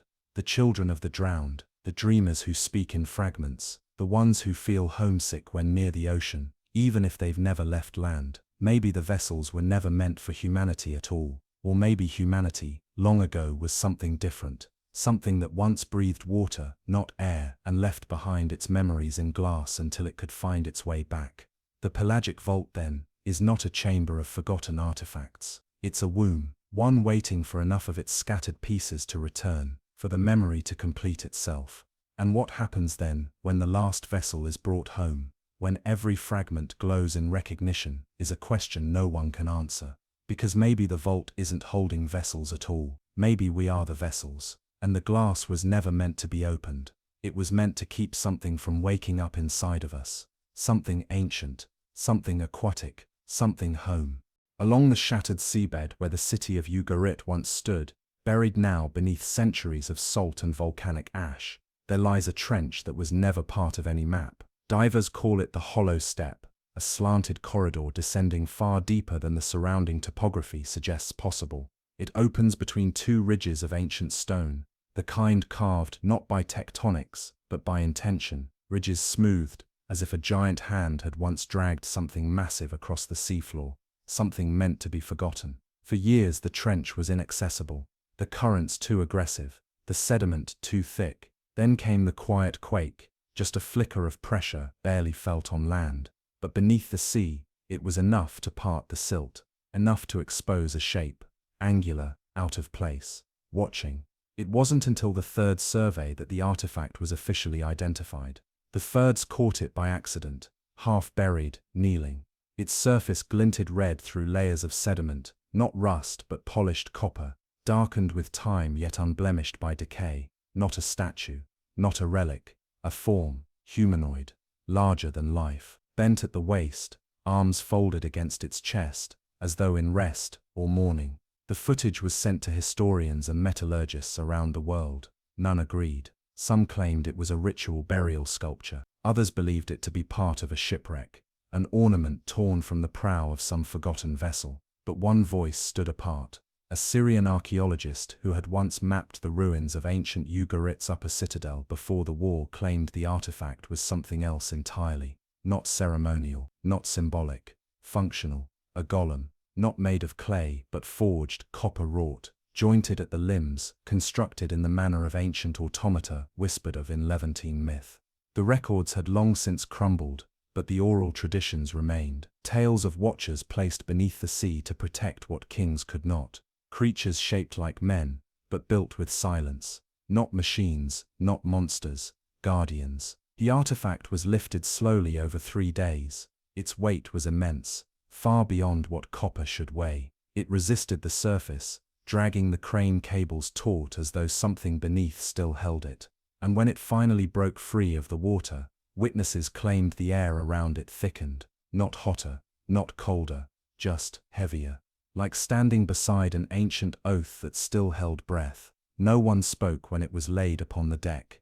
The form was articulated. Joints at the elbows, knees, even the fingers, not flexible, not mobile, but designed with that potential. Its chest bore a single indentation, like a lock plate with no keyhole, not circular, not square, something else. Something shaped like thought before it chooses a word. And beneath its rib-like engravings, ran veins of a darker metal, iron or something older, oxidized but pulsing faintly when struck by light. Not luminescence, not response, a memory of fire. They called it the copper golem, but there was nothing inert about it. On the third night aboard the research vessel, the golem shifted. No one saw it move. The cameras caught nothing, but its position changed, slightly. Its arms unfolded, just a fraction. One hand angled downward where before it had been pressed flat against the chest, and where it touched the deck, the metal beneath it blistered, not scorched, not melted, but swollen with pressure, as though some internal force had momentarily pushed outward. No one admitted what they felt, but privately, each crew member reported a singular sensation: grief, a heavy, ancient sadness, not personal, not emotional, elemental, like standing inside the memory of a cathedral that had burned long before you were born. It passed quickly, but none of them spoke above a whisper for the rest of the voyage. The golem was transferred to a secure oceanic institute off the coast of Crete. There, in a pressurized vault built for rare submersibles, it was laid on a basalt slab, monitored, measured, but not studied. Not yet. There was hesitation, a kind of reverence that no one admitted aloud, because while the thing did not move again, it radiated presence, and presence, as the ocean teaches, is not something you can measure. You feel it, like a current passing around the skin, like something old turning slowly in its sleep. And those who stood near the golem could not help but wonder, what had it been guarding down there, in the grave of a drowned city? Or worse, what if the golem had been placed not to protect something from us, but to protect us from something deeper? Inside the subterranean lab where the copper golem was stored, light began to behave strangely, not abruptly, not enough to trip alarms, but in ways that made the air feel uncertain. Shadows stretched where they shouldn't. Corners of the room seemed to deepen, not with darkness, but with depth itself, as though a second chamber pressed just beneath the visible one, humming through some unseen seam in the world. The overhead fluorescence remained steady on paper, no flicker, no loss of power. And yet the technicians swore the glow from the fixtures felt a half-second out of sync with their own movements, as if illumination had stopped reflecting reality and begun reflecting something just beneath it. The golem never rose, never turned its head, never responded to contact or scan. But one day, the monitors tracking pressure in the room recorded a pulse, just one, sudden, silent, enough to push every microbarometer into the red for exactly 3 seconds. Afterwards, the indentation on the golem's chest, once inert and shallow, had deepened.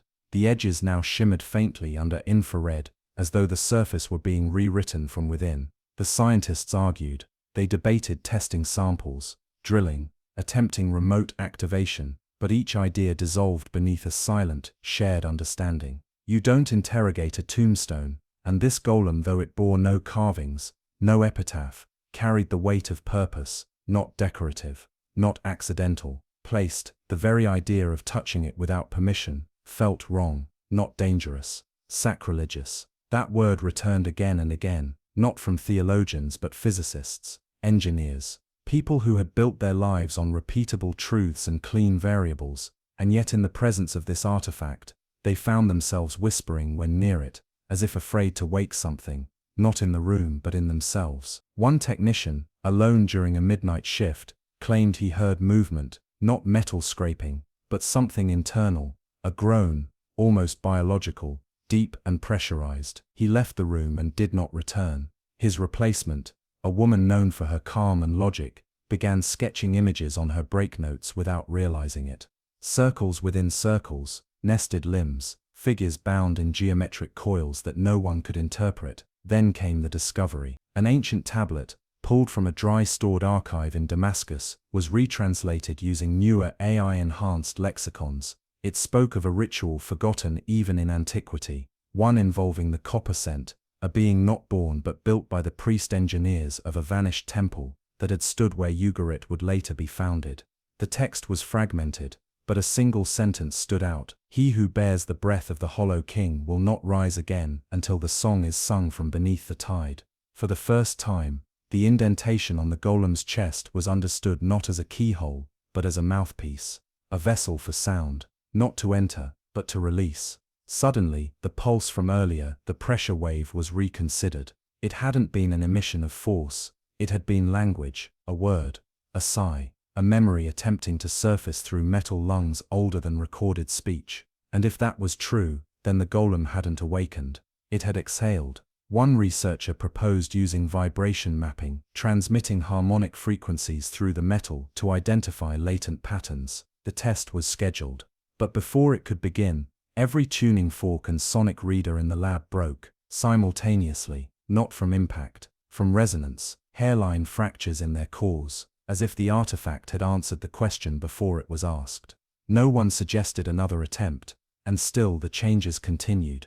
The golem's hand, once clenched, began to relax. Microminutes confirmed it, each week a fractional shift, the fingers curling open, not threatening, not beckoning, just releasing, like a man unclenching after holding something for centuries, and beneath its copper plating, infrared sensors began to register a subtle heat signature, not widespread, but localized, deep within the chest, not hot, not reactive, but steady, constant, a pulse. It became clear to those who had spent time with the artifact that this was no simple guardian. It was not built to fight, or protect, or destroy. It was waiting, not for us, but for alignment, for a song, for a moment, for the right memory to echo through it. And what happens when that moment arrives is unknowable. Perhaps the golem will crumble, its purpose fulfilled. Perhaps it will speak a name, never meant for human ears. Perhaps it will simply stand, not as a threat, but as a signal to whatever else lies beneath,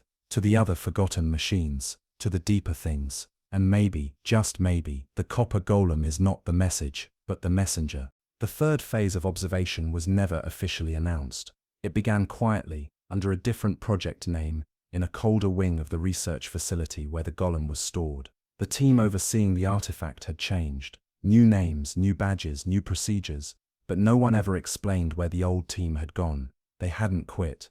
Their credentials still echoed in the system, frozen like suspended files, but their offices were cleared.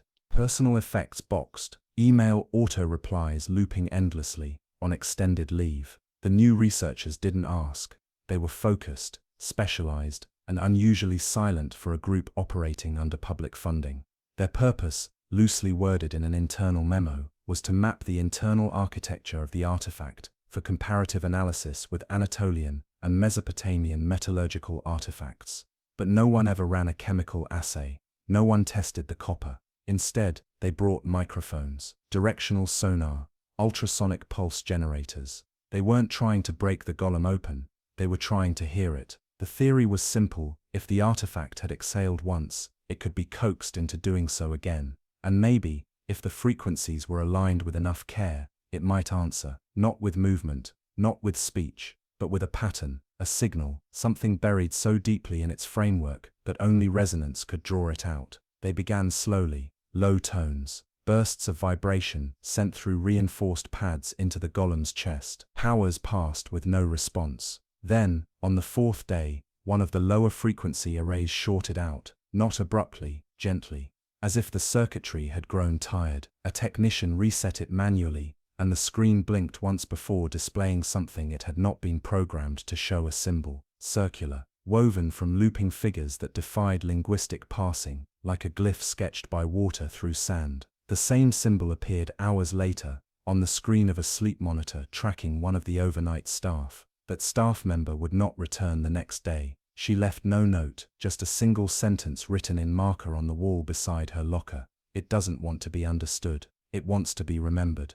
From that night forward, the golem was kept in low-light conditions, not because it was sensitive to brightness, but because, when exposed to full-spectrum light, the artifact's surface began to reflect too much. It didn't shine. It mirrored, not the room around it, not the people, but shapes that didn't belong.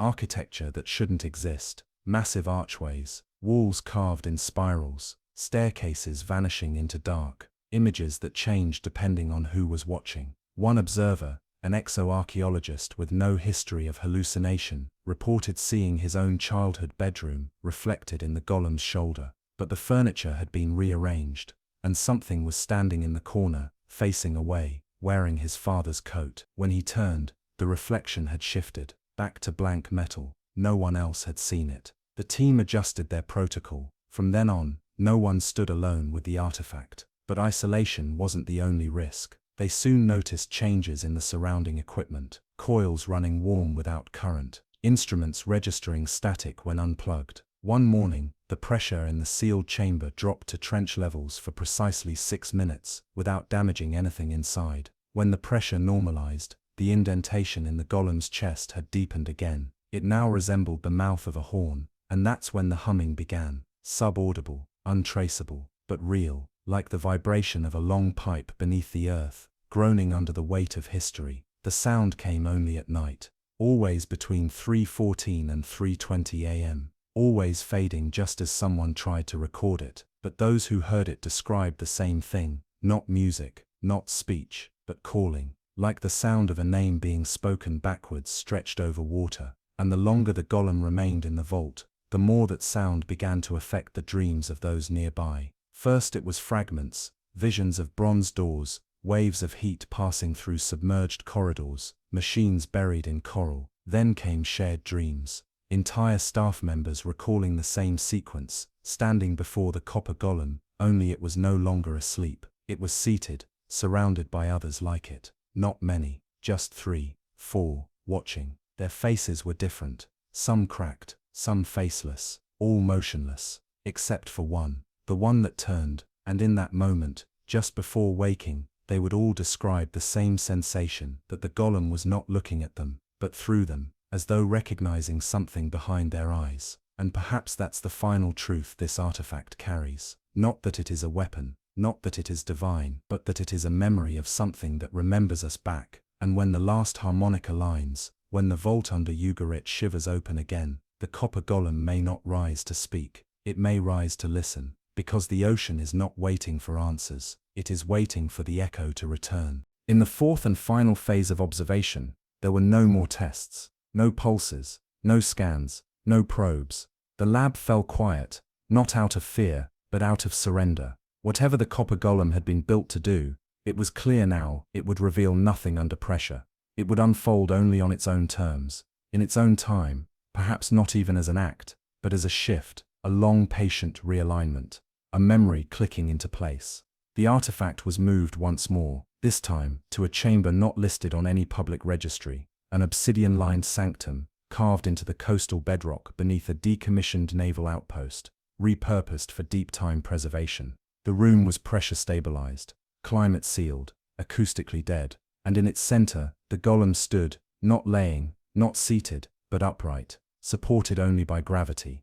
The shift from its resting position had not been witnessed. One morning, it was simply standing. No noise, no breach of security, no evidence of movement, just posture, altered. Its hands hung at its sides, open now. The indent across its chest glowed faintly under blue light, like copper heated from the inside by breath rather than flame. And in that stillness, the research team stopped speaking altogether. Instead, they began to write, on napkins, on their arms, in the margins of notebooks, quiet, looping fragments of thought they didn't remember forming, phrases in no known tongue, glyphs that echoed Mesopotamian cuneiform, yet danced like waveforms when placed side by side. When the fragments were collected, they formed a single repeating pattern, like musical notation encoded through sigils. It didn't translate, but one linguist described it as a language trying to remember how to speak itself. In those final weeks, the dreams intensified. They no longer came in fragments, they were whole sequences now, full experiences. Standing before a vast sea, watching figures descend from skyless platforms into black water, hearing a voice, not human, tell them this is how breath was born. One technician claimed the golem had spoken to him, not aloud, not in words, but in weight, that standing near it was like standing inside someone else's memory of grief. The technician wept, not from fear, from recognition. He left the lab the next morning, whispering, "I was never meant to forget." By now, those still stationed with the artifact had begun to agree on one thing. The copper golem was not a sentry, not a machine, not even a relic. It was a remainder, a final thread in a fabric long since dissolved, a message made solid, its very existence an act of remembrance for a world buried beneath tidal centuries, not a warning, not a weapon, a story. But what story? A few dared to speculate that once, long before myth wore names, there existed a lineage not of kings or creatures, but of sentient design, forms built to hold meaning in metal, motion, and silence.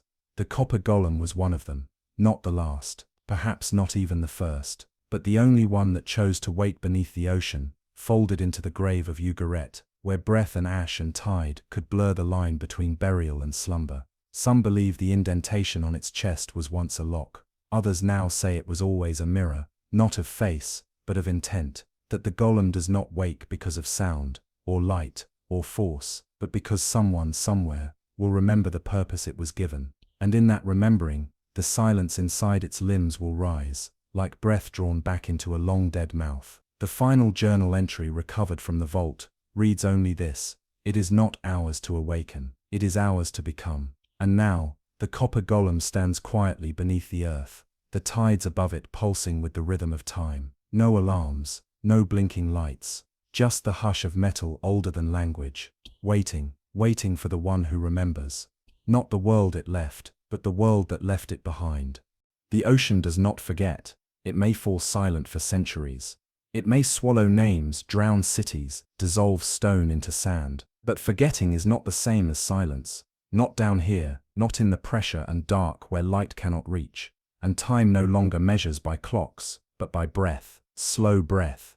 The kind that settles between the ribs and lingers, long after waking. You've drifted now for hours, through sunken corridors and ghost-lit vaults, through the hushed chambers of things once touched by hand and thought and grief, artifacts that were never truly lost, only waiting, not buried by accident, buried by intention, sealed beneath tides that do not end, because endings are for things with names. But what we found, what we followed, these were not things meant for language. These were memories that refused to die. Each artifact was a whisper, not loud, not clear, but unmistakable. A spiral disc that turned thought inward, a sword that sang when light touched its surface, tablets etched in scripts older than dream, an idol with a face no one could stare at for long, a mirror that knew not your reflection, but your shadow, a crown forged by kings who ruled absence, a map too precise to match any world we've walked, and then the vessels, the glass jars that held not liquid but emotion suspended mid-thought, then the golem, silent, waiting, copper-skinned and oath-bound, and after that, more still, always more, lanterns that did not burn, but remembered, coins that wept, chains that hummed beneath thunder, the echo of a final vault sealed in gold. They were not treasures, they were not tools, they were the ocean's handwriting, carefully folded, pressed between centuries like dried flowers in a book no one was meant to read. And now, here you are, you've read every page, not with eyes, but with something deeper, a part of you only meet in sleep, in breath, in stillness. So now, let that part stay awake. The rest of you can drift, because the ocean is still here, and it is listening. You may not hear it from your bed, or your chair, or your headphones pressed to your ears, but it's there, in the space between sounds, in the quiet after rain, in the hum of a distant appliance, in the soft creak of your walls at night. That's the tide, passing through you. That's the memory surfacing, slow, gentle, dream-bound. You are not alone in the dark, you are surrounded by stories. And not all stories need to be understood. Some need only to be carried, so carry them. The glint of something strange pulled from the deep, the shape of something old enough to remember you before you were born. These are not things to explain, they are things to feel, to let settle beneath the skin, not loudly, quietly, like silt falling through still water, like hands brushing stone that once held fire. Are you still with us? Or has the current already taken you? It's okay to drift, you've earned that. Close your eyes if they haven't closed already. Let the weight of the surface fall away, let the light dim, let your breath slow, not because you're tired, but because the story knows you now. It's wrapped around you gently, not to bind, just to hold, like seaweed curling around your ankle in shallow tide, not to pull, just to remind you, you are not separate from the deep, you came from it, we all did. Before language, before memory, there was only the sea. And now, after hours of walking those trenches again, of watching those relics rise like phantoms glinting with forgotten dreams, you've returned to it, not as a passenger, but as a witness. You've seen the things that wait, the things that never stopped echoing, the pieces of us that sank too deep to call back, yet still reach forward, waiting for the moment when thought slows and quiet returns. This is that moment. So rest, let the vault seal for now. Let the singing chains go silent, let the blades dim, let the sea priests turn their lanterns down, let the golem kneel again, let the jars hold their dreams, let the coin stop weeping, let the gold vault fade, let it all go, and breathe. You are safe here. The ocean has many stories, but tonight it has shared them with you, so carry them into your dreams. And if by chance something stirs in the dark, a whisper, a shimmer, a pull, know this: it does not want to harm you, it only wants to be remembered. And you already have. Now let the tide take you. We'll meet again, in another depth, on another night, with another secret not yet spoken. Until then, sleep well, deep dreamer. You are not lost, you are returning.